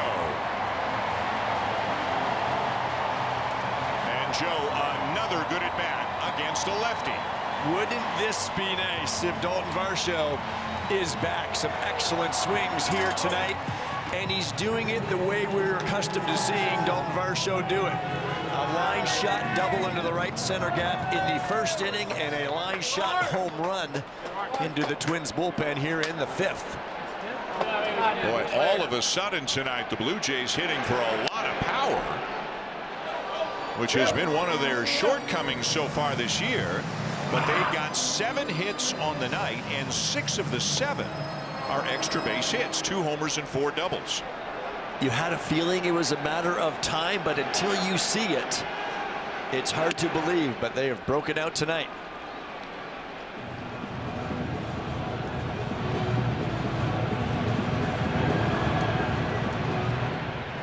Guerrero with a ground out and a double himself.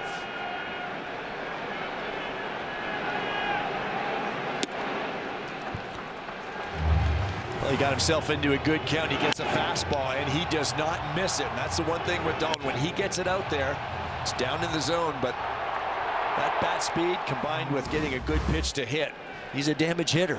That's what he does best. Challenge coming from Jeffers. The catcher to challenge the strike. No player in baseball has challenged more than Jeffers this year. He is unsuccessful. Well, that ball's 2-3 inches high, and Minnesota is out of challenges. The Blue Jays still have 1 remaining.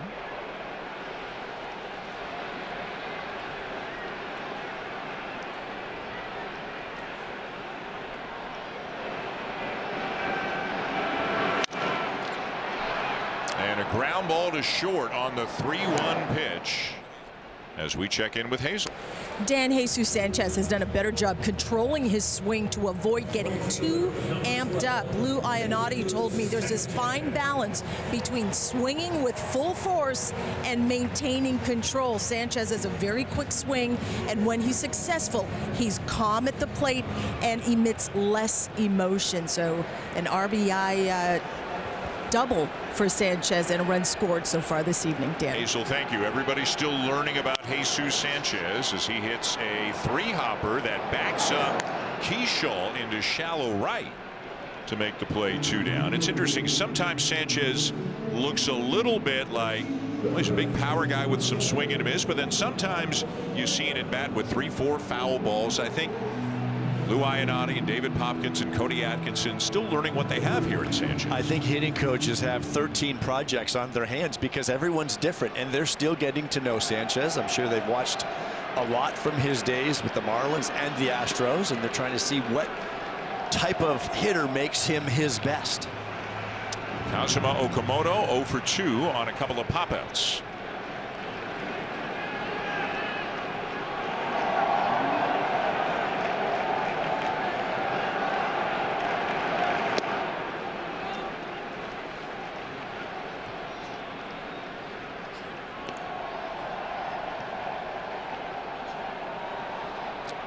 Louis Varland is just getting up. Does look like Mantiply will come back out for the top of the 6th to at least begin, but Varland certainly in play. Remember Varland, the former Minnesota Twin. Blue Jays got him in a deal last year. Mantiply faced 1 batter in the top of the 5th, struck out Matt Wallner, switch hitter and a left-handed batter, the first 2 spots for the Twins, top 6. Boy, talk about playing matchups. Yep. That one worked beautifully for John Schneider.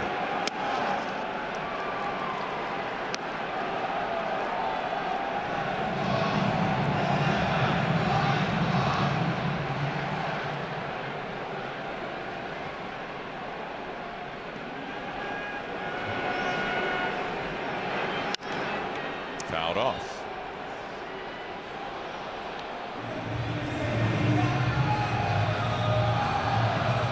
This is already the 2nd highest scoring game of the season for the Blue Jays. They had 8 in one of the wins over the A's. In no other game this year had they had more than 5 runs until tonight. Full count on Okamoto.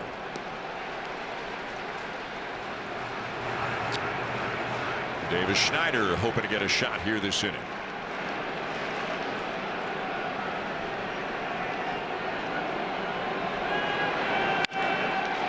Line to short and caught by Lee to end the inning.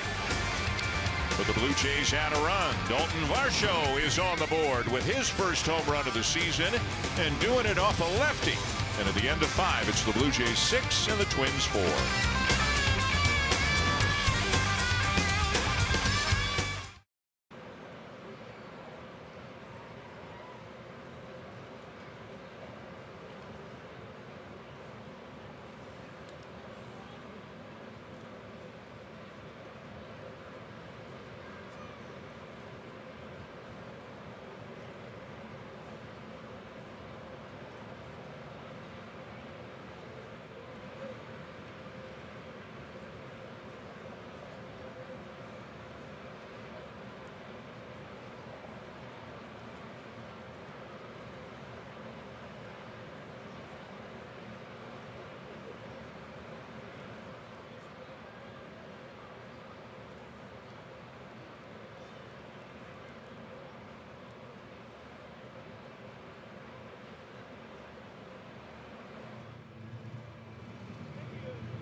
A Blue Jays Classic is back with a twist on Friday, May 8th. The first 15,000 fans on entrance will receive a Trey Savage Angry Bird replica jersey, one of the most iconic jerseys in our history. You never know, it might be the jersey you're wearing for Savage's next record-breaking moment. Learn more at bluejays.com/promotions. Dan? And a thank you, very cool for Trey Savage to have a day for him. And again, as John Schneider told us earlier today, Savage continues to progress. His next outing is scheduled to be Tuesday or Wednesday. Could be Dunedin, could be Buffalo, depending on the weather. They hope to get him to 70 pitches. So again, all going well. Even if he's got one more after that, you're talking about 15, 16 days from now, he could be back with the big club. Really just trying to plug that hole. Patrick Corbin tonight, and the sooner Savage can get back, the better for this Blue Jays rotation. Joe Mantiply back out to begin the top of the 6th. Facing Brooks Lee, who has been hit by a pitch, and he has hit a home run. Those two guys will be leading this rotation all season long, no question. Strike 3 call. Back-to-back strikeouts going back to the 5th for Mantiply. Well, an excellent job by Mantiply coming in to get Wallner to strike him out and end the 5th, but this is another well-located sinker, this time on the inside corner to the right-handed hitter.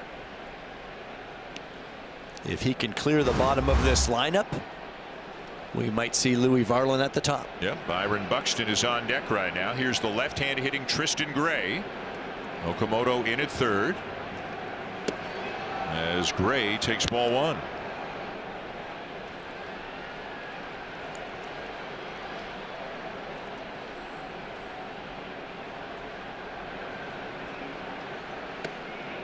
Tried to check the swing and succeeded.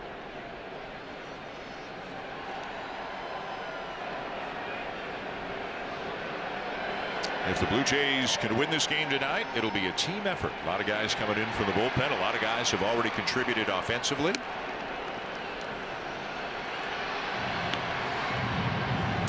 Varsho, his first of the year. Valenzuela, the first of his career. And a whole bunch of doubles, too. Doubles are fun. Doubles are really cool. I like doubles. I mean, homers are cool, too, but in that 5th inning, Guerrero, Sanchez, and Schneider all had doubles. Jimenez an RBI single, then the Valenzuela homer. Full count. Sounds like a wave, and it looks like a wave. If it sounds like a wave and looks like a wave, it's a wave. It's probably the wave. Whatever it takes, keep this building rocking. 40,721 on Jumpin' George Springer bobblehead night. And strike 3 call. Now Valenzuela's got to, unless he just concedes, and he concedes. Remember, the Twins don't have any challenges left, so that's a strikeout. And Mantiply comes back from 3-0 to get him and winds up striking out all 3 batters he faces here tonight. John Schneider hop-stepping out to the mound. He wants Louis Varland for the top of the order with Byron Buxton coming in.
You're watching Rogers Friday Night Blue Jays Baseball, presented by McCain. In front of a crowd of better than 40,000, the Blue Jays have a 6-4 lead, top 6. And here is the former Minnesota Twin and the native of St. Paul, Minnesota, Louis Varland, in to pitch against his former team. Varland's 28 years old, came over to the Blue Jays at the deadline last season, and just 6 games for Louis so far, but 2 walks against 9 strikeouts. Pitched a scoreless inning against the Dodgers on Wednesday, coming into a big situation with the bases loaded. Teoscar Hernandez hit the sacrifice fly to put the Dodgers up 2-1, but then he retired the next 2 in what could have been a game-changing situation. Yeah, I think he's the unsung hero of that game. John Schneider after the game. John Schneider after the game said, quote, "Louis Varland is quickly becoming one of my favorite players." It's a combination of he'll pitch anytime, and when he gets the job done, managers love that.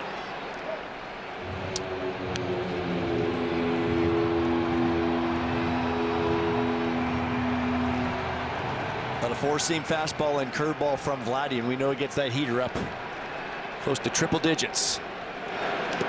Staying with the hard knuckle curve as he bounces it in.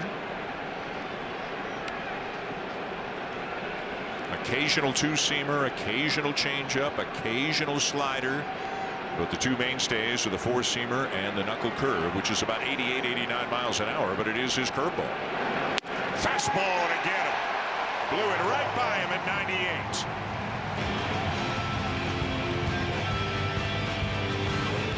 Louis Varland gets Byron Buxton, and it's on to the bottom of the 6th with the Blue Jays on top.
then known as Sky Dome, open. It was the Blue Jays and the Milwaukee Brewers who were still in the American League.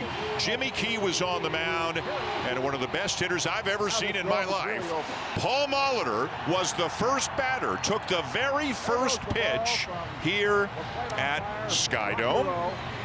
First ballot Hall of Famer, and of course came to the Blue Jays in 93, 94, 95, the MVP of the 93 World Series. But he is a native of Minnesota, played for the Twins late in his career, managed the Twins, and there is Paul Molitor, who is part of the radio crew tonight. He does about 30, 40 games a year on the radio, and just such a kind man. You and I had a chance to speak with him down on the field, caught up, and he asked about the ballpark and the team, and wants to gather information, reminisced a little bit about the old days.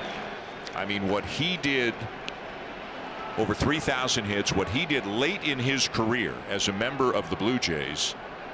You know, there weren't many 36, 37-year-olds ever who were having the kind of years that Paul Molitor did.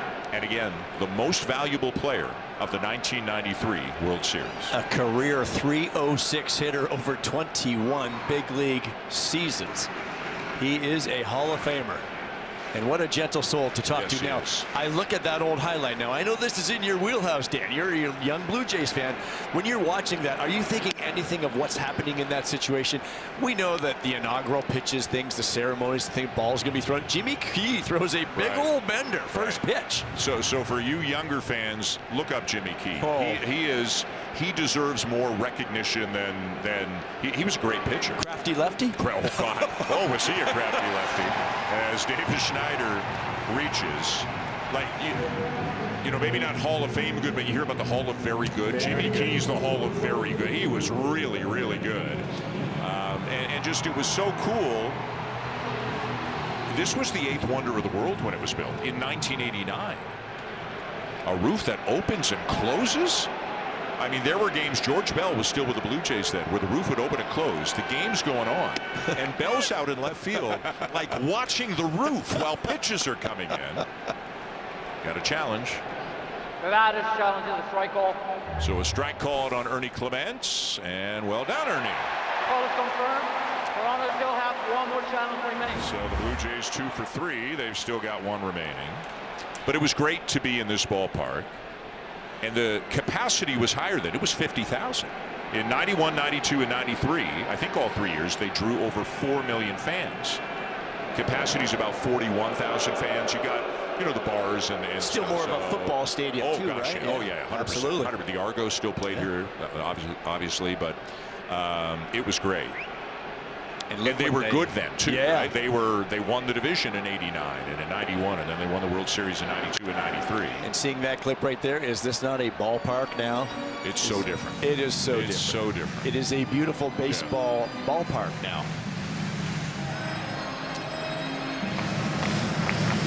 In a second, I want to give you Paul Molitor's numbers in 1993. And keep in mind, he was 36 years old. This is his first of 3 years as a Blue Jay. Runner goes, and Clement lines it down the left field line.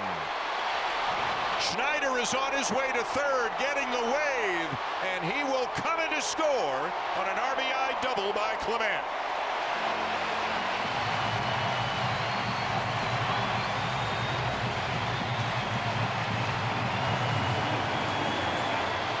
Ernie got a slider from Bonda and caught it out front and got it just past the third baseman into the left field corner with David Schneider running on the pitch. He scores easily from first base, just out of the reach of Gray. And yet another extra base hit for the Blue Jays. Their 5th double of the game to go with 2 homers. Here's Andres Jimenez. 1 for 2, had an RBI single his last time up, as he shows bunt and takes ball 1.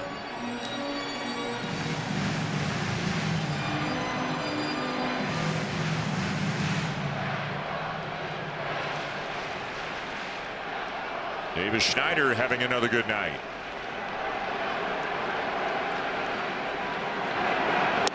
Quickly on Molitor, 1993, 332, second in the American League to John Olerud, who hit 363. 22 home runs, 37 doubles, 111 RBIs, 211 hits, and 22 stolen bases as a 36-year-old. 36 years young. Yeah, that is a first ballot Hall of Famer. Good bunt here by Jimenez. Gray in to field it, and they just do get him. But the sacrifice brings Clement to third. Well, you love what they're trying to do here. They have the 7-4 lead, but you're moving the runner along and trying to cash in another insurance one. What a nice job by Jimenez. See how flat he leaves the bat. He's right in there. And when I say that, I mean sticking your nose in there. You have to be in there to make sure you get that ball down, and it's put down perfectly. So now Brandon Valenzuela is going to try to drive Clement in. Runner at third, one out, infield in, as Valenzuela turns around to the right side. Last time up from the left side, hit his first big league home run.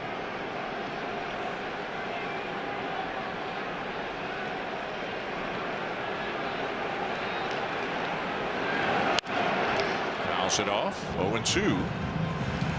In the Minnesota pen, that is Taylor Rogers, the identical twin brother of Blue Jay reliever Tyler Rogers. The brothers had a visit last night and then again today at the ballpark before the game.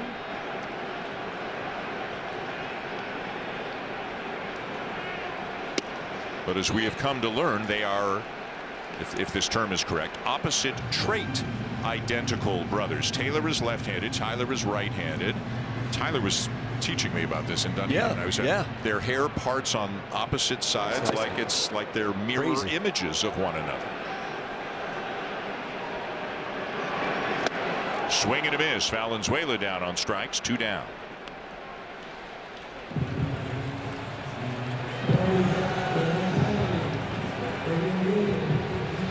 So it'll be up to George Springer, who has grounded out, walked, and reached on an error.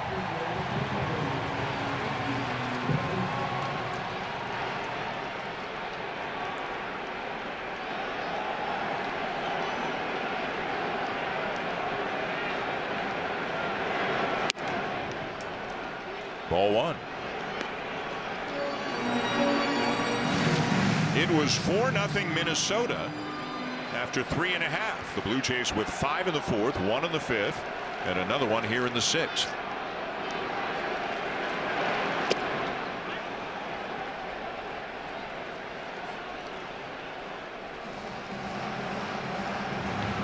Braden Fisher is up in the bullpen. Louis Varland faced just the one batter in the 6th. We'll see who comes out for the 7th.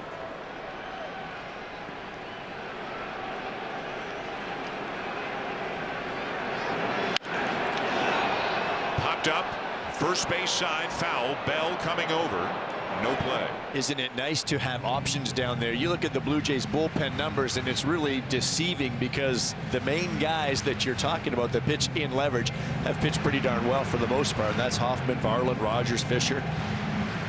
So John Schneider has a lot of weapons at his disposal. He can do whatever he wants going into this next inning. Send Varland back out or Braden Fisher.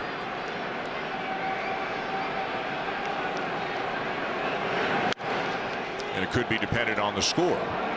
If Springer makes a third out versus if Springer hits a 2-run homer, you might think differently. George would love to reenact that tonight.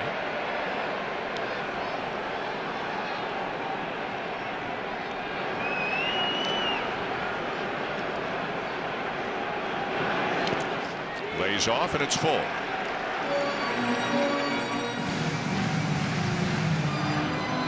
Dalton Varsho's having a big night as he waits on deck.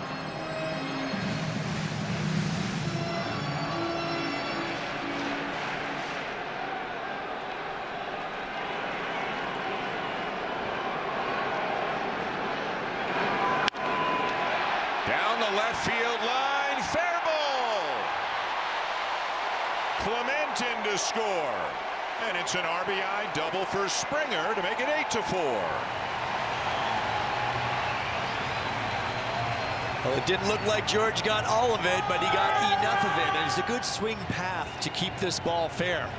Oftentimes that ball in can be hooked down the third base line, but he keeps it fairly straight. cashes in the Blue Jays' 8th run of the night. And knocks Anthony Banda out of the game. So it will be Taylor Rogers coming in for the Twins.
Catch every game of the Stanley Cup playoffs. It all begins Saturday, April 18th on Sportsnet. That's a week from tomorrow.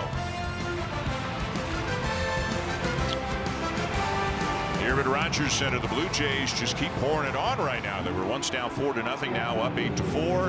And here's left-hander Taylor Rogers. Taylor signed a free agent contract with the Twins in January. That's after starting his career with Minnesota. Had stops in San Francisco, Cincinnati, and with Chicago with the Cubs. He's had 230 save seasons. Yep. More of a situational lefty right now. Here's Dalton Varsho, a double, a fly ball to center, and a home run. His first of the season.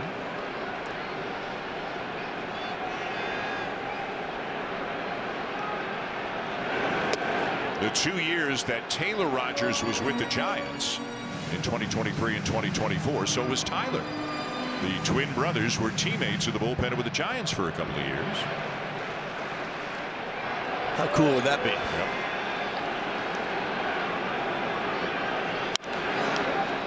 Popped up foul and headed for the seats. Taylor is the older brother of the Twins.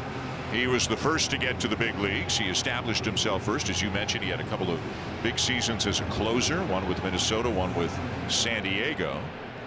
But Tyler's doing just fine. 35 years old, the Twins are, and they're both still going strong.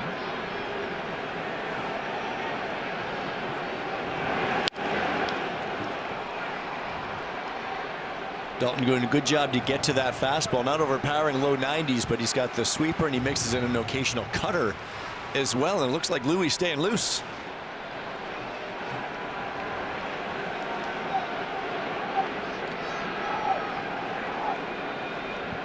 Again, the 1-2 and a swing and a miss. Varsho strikes out. Rogers gets him. The inning is over, but the Blue Jays add 2 more runs, including Davis Schneider coming around from first on a double by his good buddy Ernie Clement.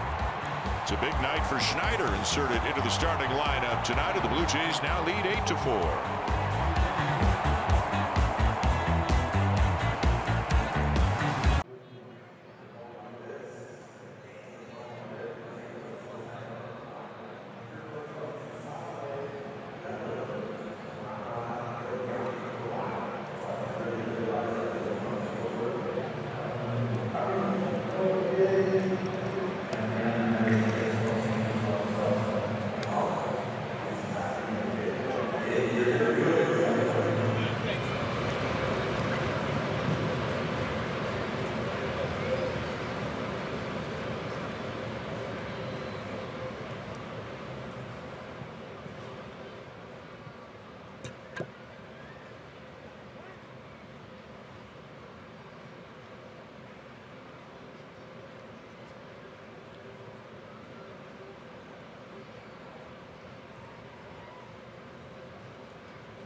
Opening game of this 3-game series, the Blue Jays have come from 4-0 down to take an 8-4 lead to the 7th. Louis Varland is back on the mound, and he starts Austin Martin with a strike. Martin's had a good night, a single and a double in 3 trips. This is 2-3-4 for the Twins.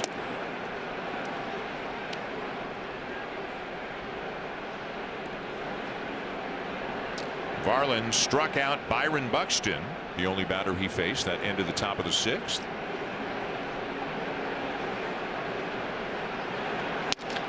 Keep in mind, Varland is a native of St. Paul, Minnesota. Big fan favorite with the Twins. Traded to the Blue Jays last year. Corey Provis, who does the games on TV, play-by-play announcer on TV for the Twins, told us before the game, everybody in the state of Minnesota watching the World Series was pulling for the Blue Jays because Varland's a local guy, and they were all pulling for him.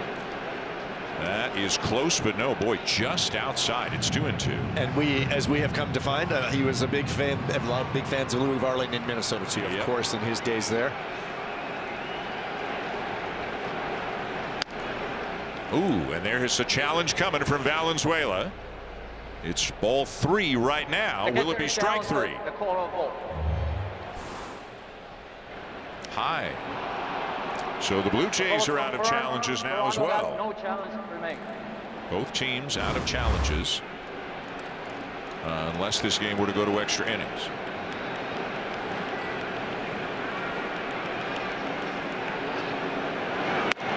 And that's high for ball 4. Let's go to Hazel. You know, I asked Shelton who fans should be keeping an eye on the Twins this season, and he said Luke Keeschall. He plays the game with energy. He's a grinder. He runs everything out. He's a former high school wrestler, so he literally does everything at full throttle. Joe mentioned Keeschall was hurt last year, Dan, but he was hitting over 300 when he did get hurt. He's just a fun player to watch, according to Shelton. So what Hazel's telling us is there's a wrestler on the mound and a wrestler at the plate. Behave, boys.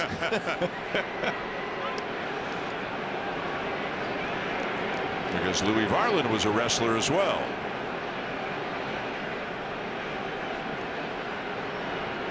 They both look high energy. Yes, they do.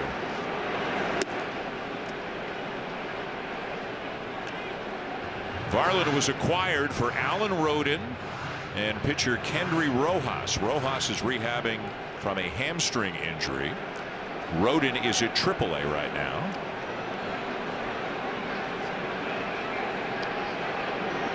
One of the things the Blue Jays front office really liked about getting Louis Varland is he's not that far along in his career. He will not be a free agent until after the 2030 season. Back to the mound. To Clement for 1 on to first. Not in time. Ernie had just a hint of a double clutch there and bounced it over to Guerrero, and that may have been the difference.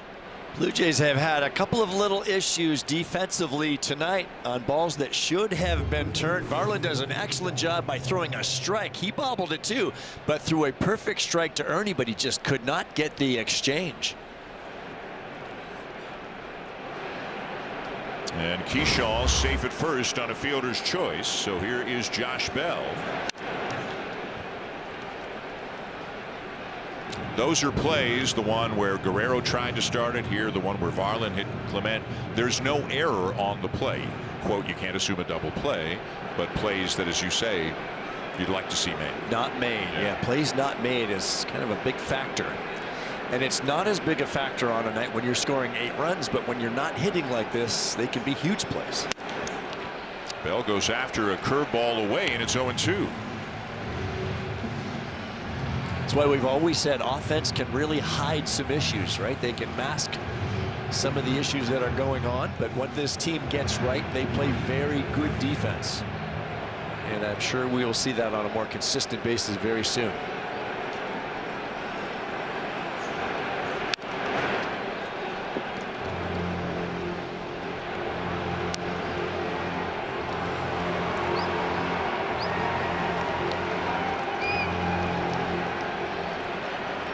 Count remains 0-2 on Josh Bell.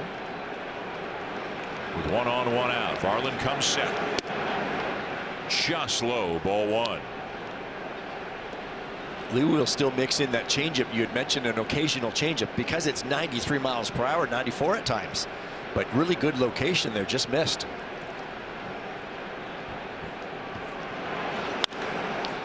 Down the right field line, but Bell is out in front enough that he pulls it foul.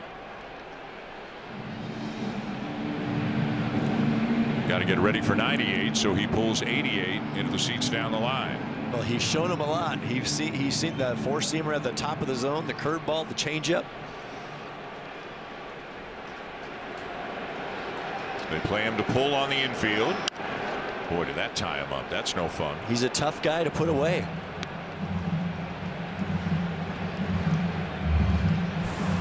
This is just survival mode here. Try to get the bat to it to stay alive, and he did.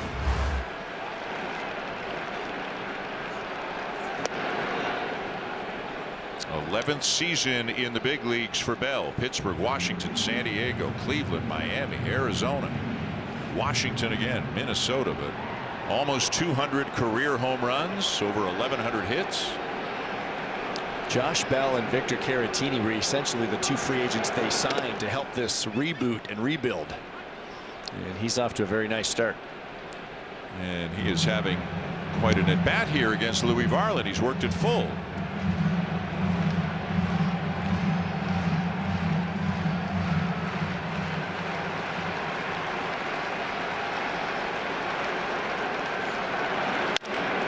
Ground ball to short. Jimenez, step on the bag, throw to first, and there is the double play. A very good inning for Varland. 7th inning stretch. Blue Jays by 4.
Junior Jays is back on Sunday, April 12th. Bring the whole family out for a full day of fun with interactive games, artists, live performers, and prizing happening from when the gates open through the final out.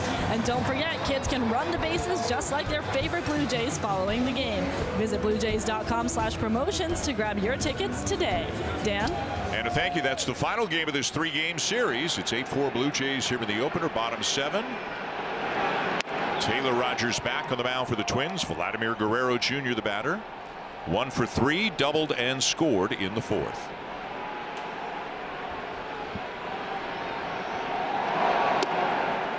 Breaking ball inside, 2-0.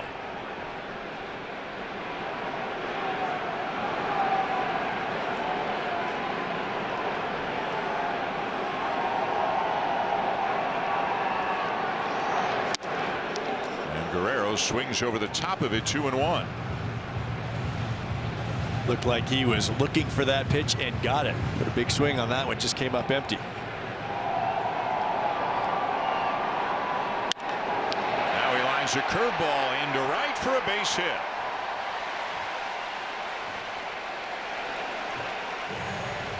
Vladdy's so good when he's staying on that pitch, lining it the other way. Breaking pitch catches the middle of the plate. So now Jesus Sanchez, the batter. He was a part of that big 5-run fourth inning, had an RBI double.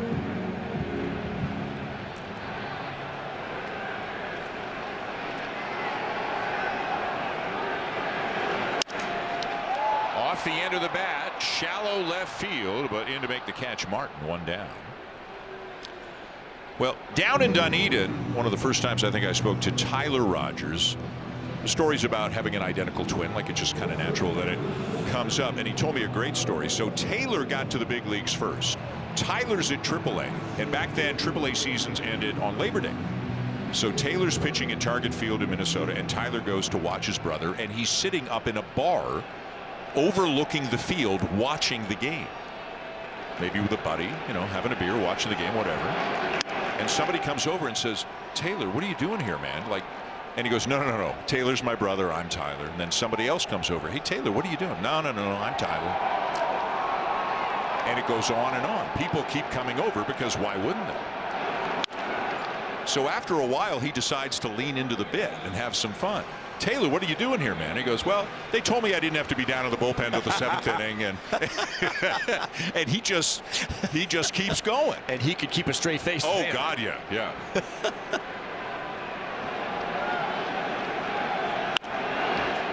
Because identical twins are kind of diabolical that way. They like to pull those kinds of pranks. But he tried at the beginning to tell them who he was, and nobody believed him. So he leaned into the bit. You'd have to be really good to be allowed to do that. Yeah. Hang out in the restaurant for a little while and then go close the game out.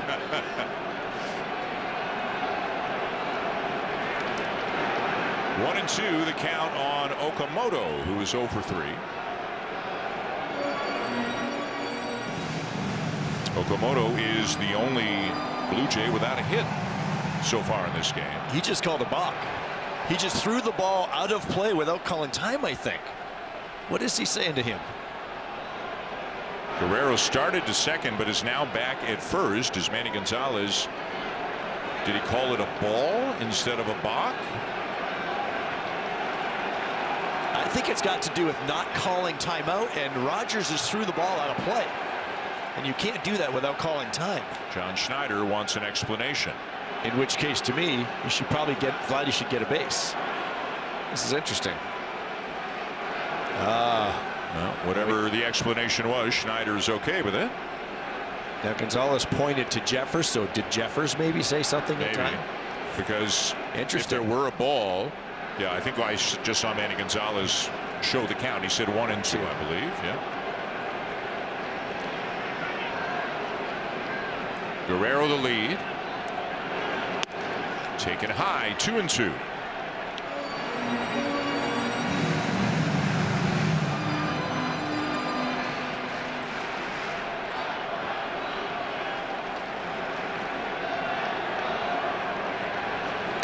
Runner going, and in there with a stolen base is Guerrero.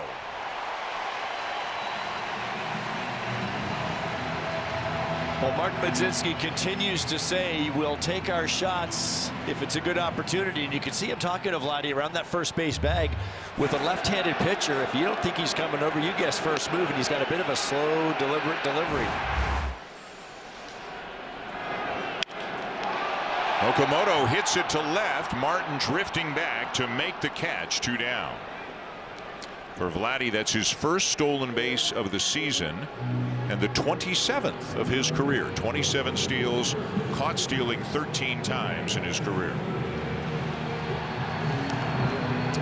Now Schneider. Blue Jays have been perfect in that department. They're not stealing a ton of bases, but they've been perfect in that department this season. So that's what they want to do. Not necessarily running more, but running smartly. Now 7 for 7. Davis Schneider has struck out, had an RBI double, which, by the way, the hardest hit ball of his career to the opposite field. And he has also walked and scored. It's interesting. There are times, maybe a guy's hurt, maybe they're not hitting as a team all that much. where there are moments where you say, well, maybe they'll give him more playing time. Try him against this righty. Try him against that righty. Now, a lot of this today was his numbers against Simeon Woods Richardson.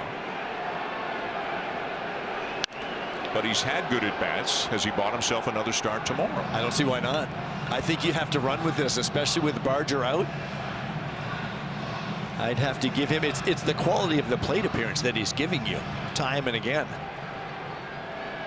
And they tend to keep him away from the high velocity, high fastball guys. The righties, I mean. Joe Ryan starts tomorrow.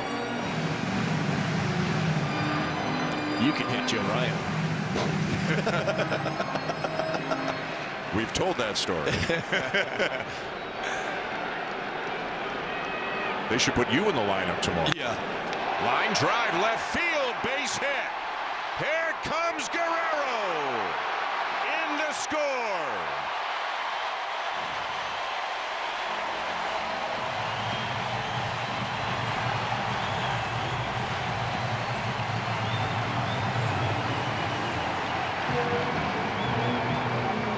He might have bought himself another start tomorrow, Joe. Absolutely. This is, again, smart baseball by the Blue Jays. You steal a base. Why? Because you can. You get into scoring position, and David Schneider cashes in with his line shot to left, but they're running on the arm of Austin Martin. Not a real strong arm out in left field, and he's getting the wave all the way from Carlos Fablis. Now a season high in runs for the Blue Jays with 9.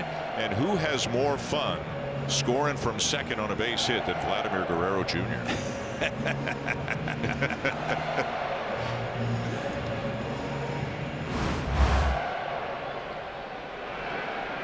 Ernie Clement 1 for 3, an RBI double his last time up.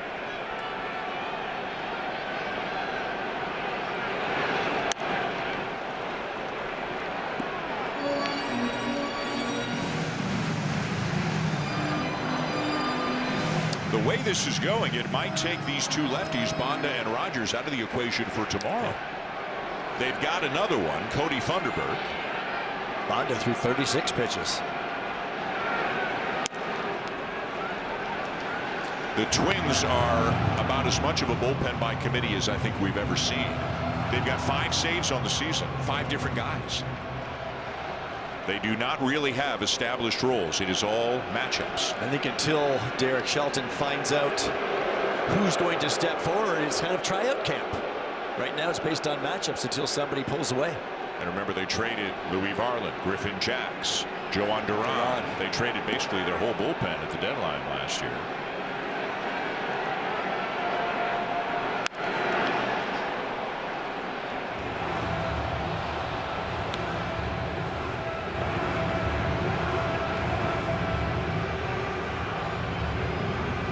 Varland is done, as you can see. Braden Fisher's been up in the bullpen.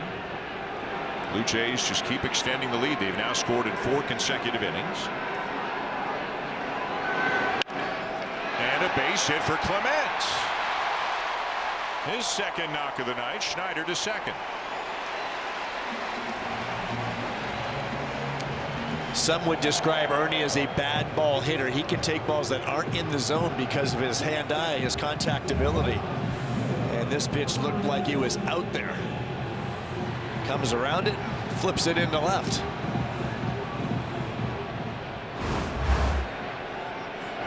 So the inning continues for Andres Jimenez.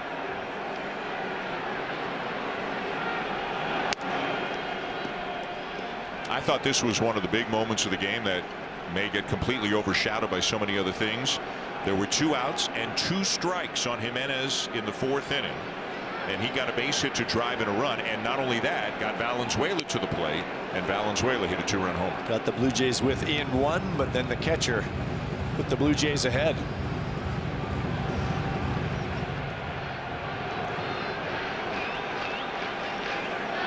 Those runners with scoring position, runners in scoring position, getting a little bit better. They came in, I think, at 215 on the season, and they are 5 for 12 tonight. That's something they did very well last year, and I think that's a matter of time. We're only a couple weeks in here.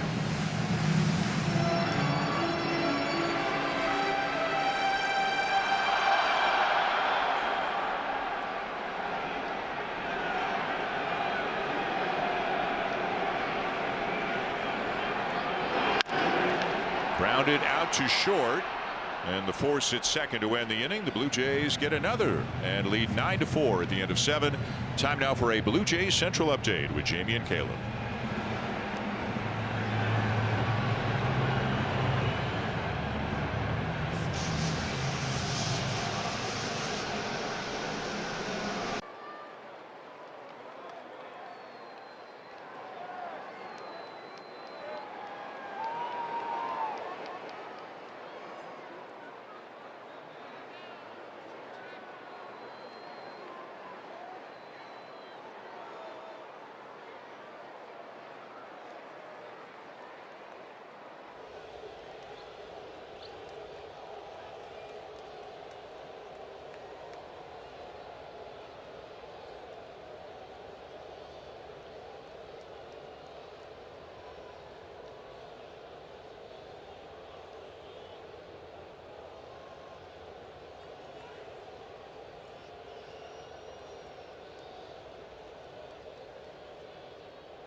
Season lineup with a flex pack. Choose 10 or more games, save on select matchups, plus receive guaranteed 2026 postseason ticket access.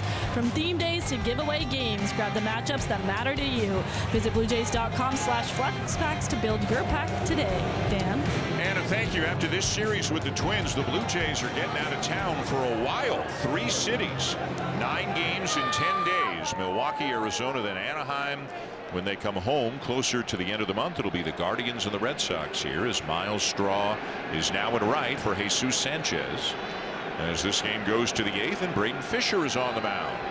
Braden still has not given up an earned run this season. 1 walk and 6 strikeouts in his 6 1/3. He gave up a couple of unearned runs in his last game on Saturday in Chicago. A 6-3 Blue Jays loss. One of the guys who got bitten by the flu bug over the last week to 10 days. Seemingly it was all pitchers for whatever reason that seem to be afflicted. Clearly they hang out together. Yes, yeah. We know Lauer had it bad. Fisher had it, hopefully feeling better. Gausman and Cease apparently both went through it on a limited basis, not as bad as the other guys, but I was talking to Fisher a couple of days ago, a little hoarse. He said he kind of got it in the lungs, and everybody kind of had different symptoms, and nobody needs all that information, but hopefully they are getting better. Hopefully Eric Lauer is close to 100% when he takes the mound tomorrow. Ryan Jeffers, a big night. 3 for 3, including a 3-run homer in the first.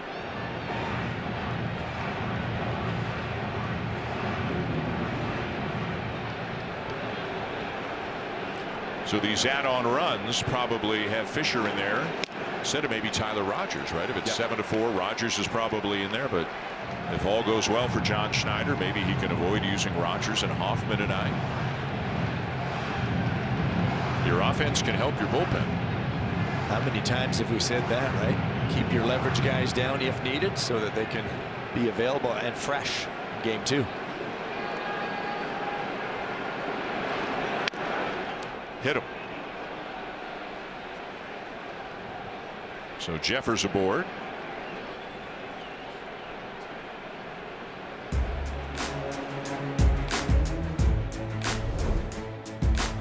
Make it a Friday with McCain, official French fry of the Toronto Blue Jays.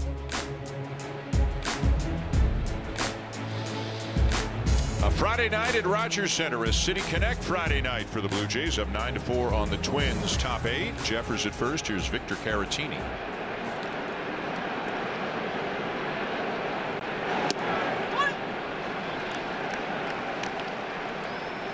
A walk, hit by pitch, and a fielder's choice.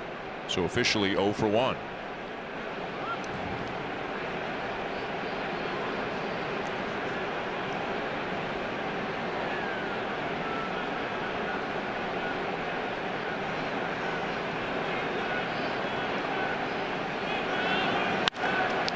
Hit well down the right field line, but foul.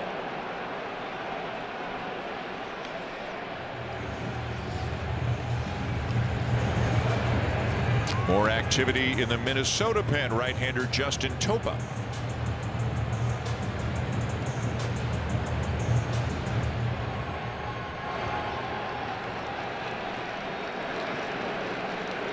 Fisher out in front, 0-2 on Caratini.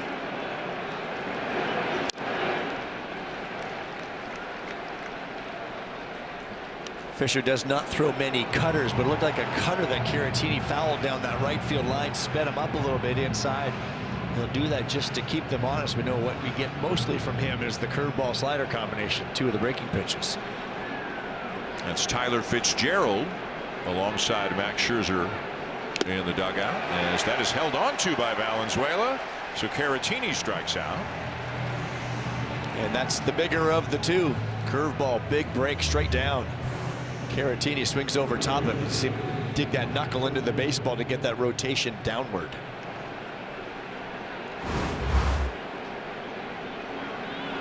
Now Matt Wallner, 0 for 3. His first at bat against a righty tonight.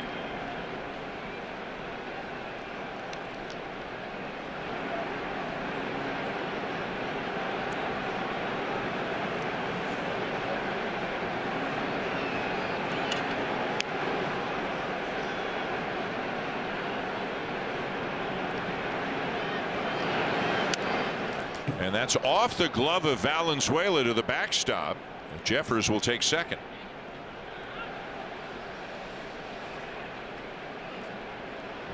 Well, he throws so many breaking pitches and soft pitches down in the zone. This is a four-seam fastball that takes off on him, but Brandon just can't get up in time.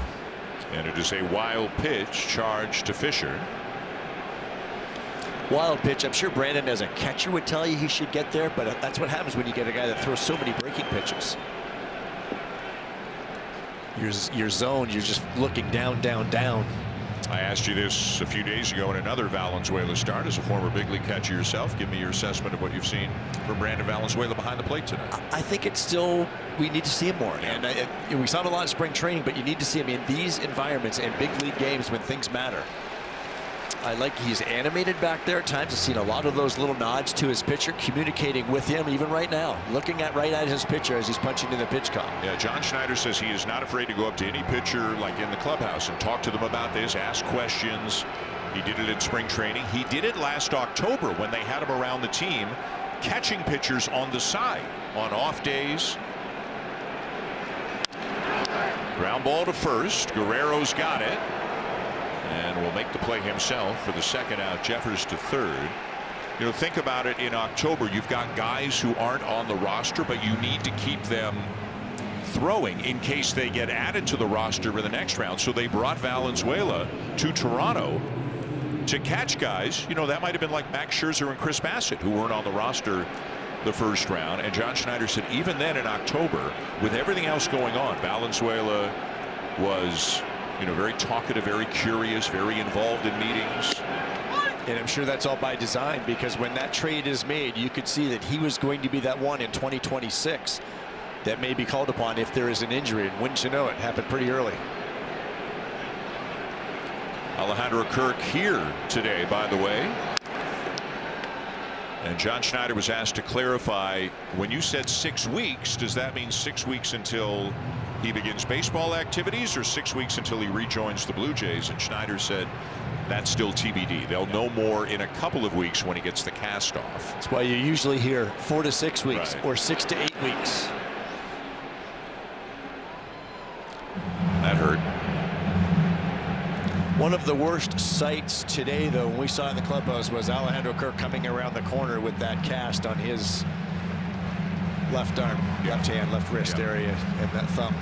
So Tyler Heineman and Brandon Valenzuela both trying to do whatever they can. You can't replace Alejandro Kirk, but both trying to fill in as best they can until he comes back.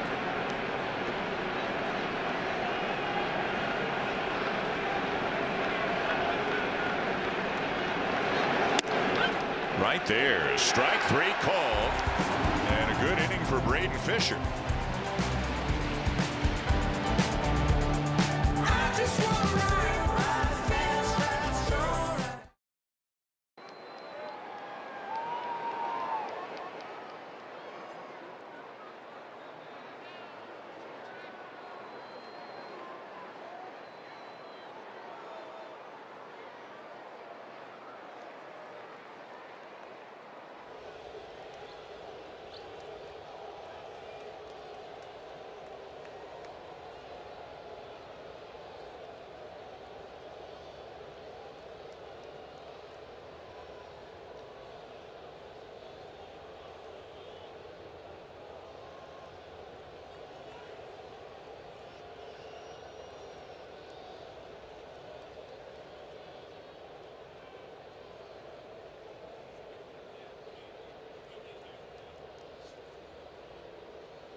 Needless to say, a moment, a night that Brandon Valenzuela will never forget. His first big league homer, and just a little bit cooler, I would think, Joe, when you do it at home in front of 40,000 people. A beautiful sound and a beautiful swing by Valenzuela, and it did ever come at a big time in the 4th inning. It put the Blue Jays up 5-4, and they have not looked back, continuing to add on against the Twins.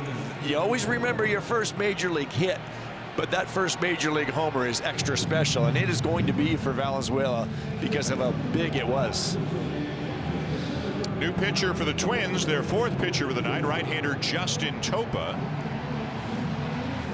7th year in the big leagues. He's had time with the Brewers, the Mariners, the Twins. A year ago had a 3.90 ERA, 54 appearances, saved 4 games.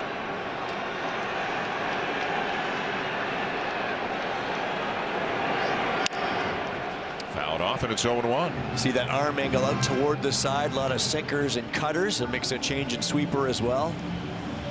Valenzuela being a left-handed hitter, it's a lot of cutter changeup.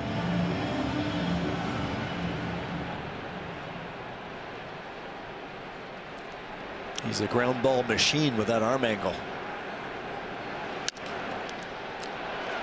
When it's your night, it's your night. A base hit for Valenzuela. Well, Topa got the ground ball, but Valenzuela just shot it the other way. Toward the end of his bat. It's a great feeling right about 10 feet out of the batter's box when you know that there is nobody over there.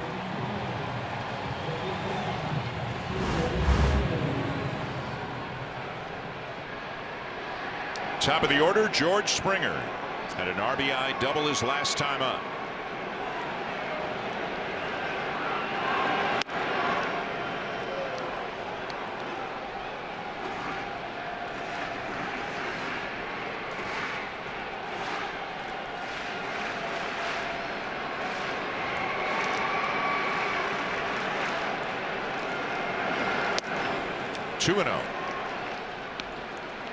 Let's go, baby. Everybody wants a Springer dinger, and it would be fitting on George Springer's bobblehead night.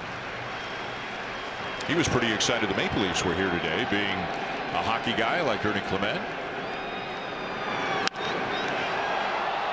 In the air to right center, but not deep. Buxton is there. We are back with you tomorrow for the 2nd game of this series. 2:30 Eastern Time, Blue Jay Central. 3:07 first pitch. Joe Ryan on the mound for the Twins, and Dalton Varsho on the Blue Jays will have Eric Lauer on the mound in the middle game of this series. Again, Lauer told us before the game, maybe not quite 100%, but definitely feeling way better than he did in that start in Chicago.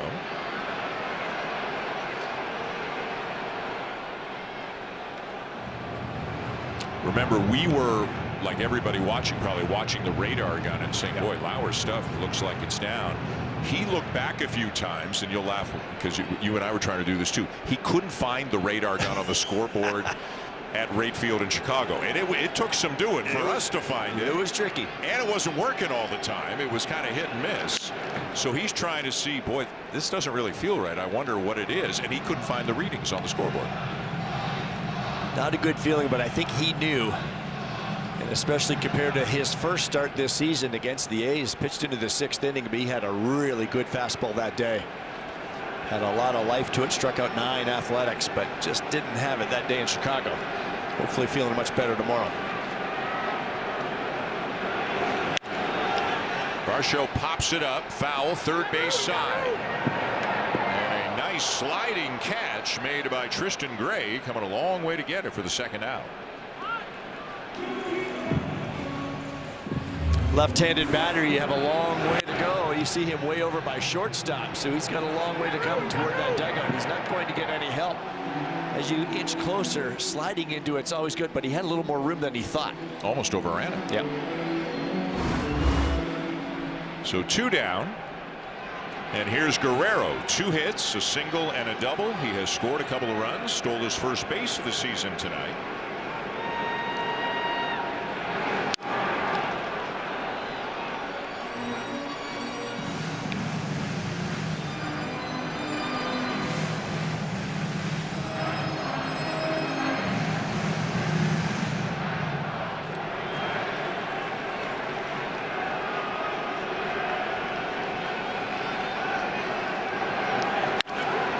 This is well hit and off the wall on a bounce. Valenzuela on his way to third. He's getting the wave and will come in to score without a throw on an RBI double by Guerrero. That makes it 10-4. Somebody is getting hot. And that will make his manager happy, his hitting coaches happy, and everyone in the dugout happy.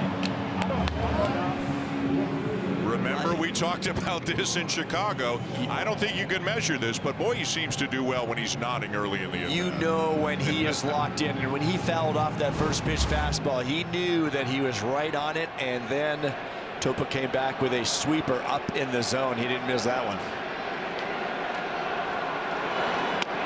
He's now 5 for 8 with 3 doubles in his last 2 games. And here's Miles Straw getting an at-bat. Took over in right for Jesus Sanchez. Top half of the inning.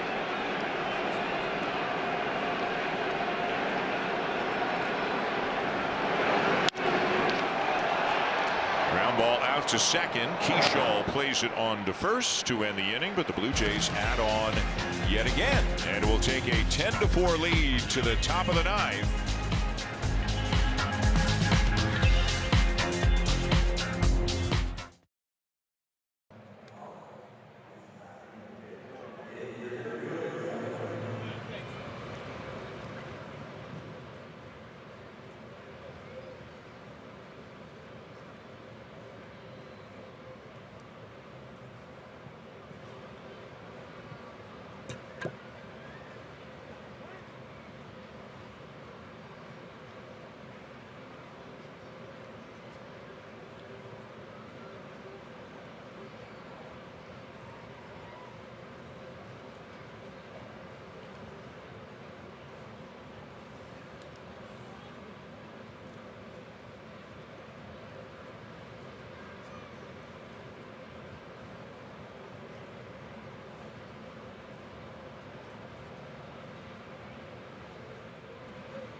10-14, Faisal. Thank you very much. Top of the 9th inning, 10-4 Blue Jays. Look at this 50-50 draw. Over $2.3 million. The deadline is this Sunday. Go to bluejays.com/5050. Let's see if we can get this over $3 million. And as if winning multiple millions wasn't enough, it's going to be Hazel May. Come on. Calling the winner. Hazel, you got my number? Braden Fisher back on the mound. Tristan Gray leading it off for the Twins.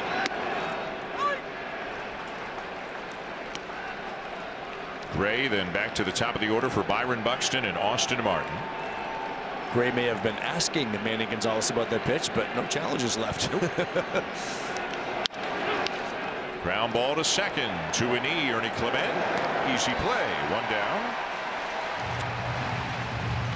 Well, the Blue Jays had not hit a home run in any of their last 4 games, so somebody decided that maybe a little note would help. Dear Jacket, would you please wake up? We need homers. And Brandon Valenzuela and Dalton Varsho have obliged tonight. If you can't have a sense of humor in this game, you're not going to last long. Somebody made a funny. Yep. And the Blue Jays hitters responded. Do they have a doubles jacket? They should. That one would be getting worn out tonight. Byron Buxton 0 for 4.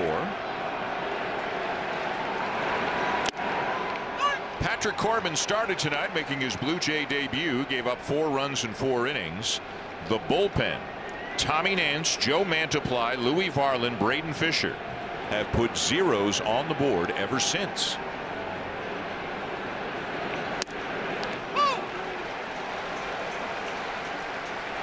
Joe Mantiply in particular faced 3 batters, struck out all of them. They've all pitched well. Everybody who came out of the bullpen, all 4 of them, have pitched very well here tonight. And they needed that, because that's how you come back. Valenzuela and Guerrero in the vicinity in the first row. You hold the other team down with your bullpen and allow the bats to go to work, and that's been the formula yet again tonight.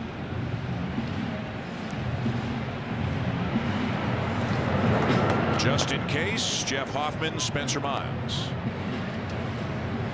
Miles further along, it looks like. He is on the rubber. Hoffman just playing catch right now. They'd love Fisher to finish it off.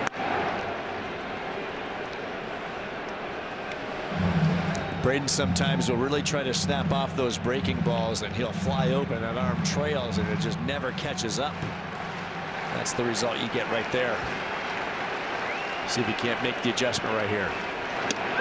Drills in a fastball for strike 3 call.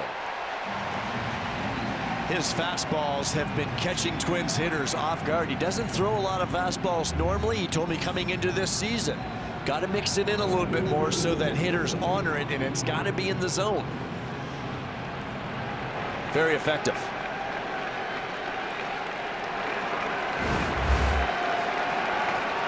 So they're an out away. Here's Austin Martin.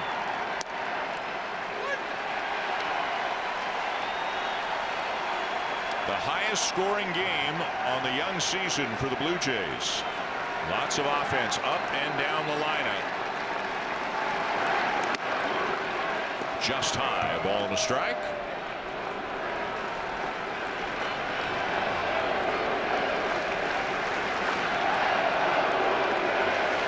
And a lively crowd of better than 40,000.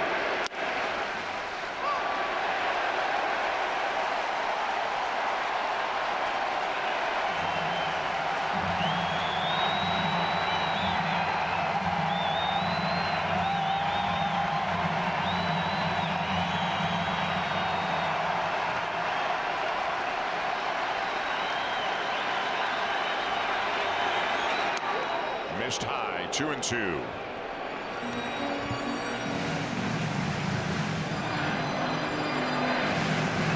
Same thing now. I make the adjustment.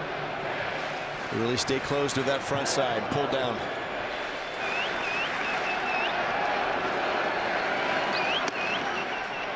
Close, but no. Boy, it looked like Valenzuela thought they had a shot at that. Again, the Blue Jays, like the Twins, are out of challenges, so nothing you can do about it.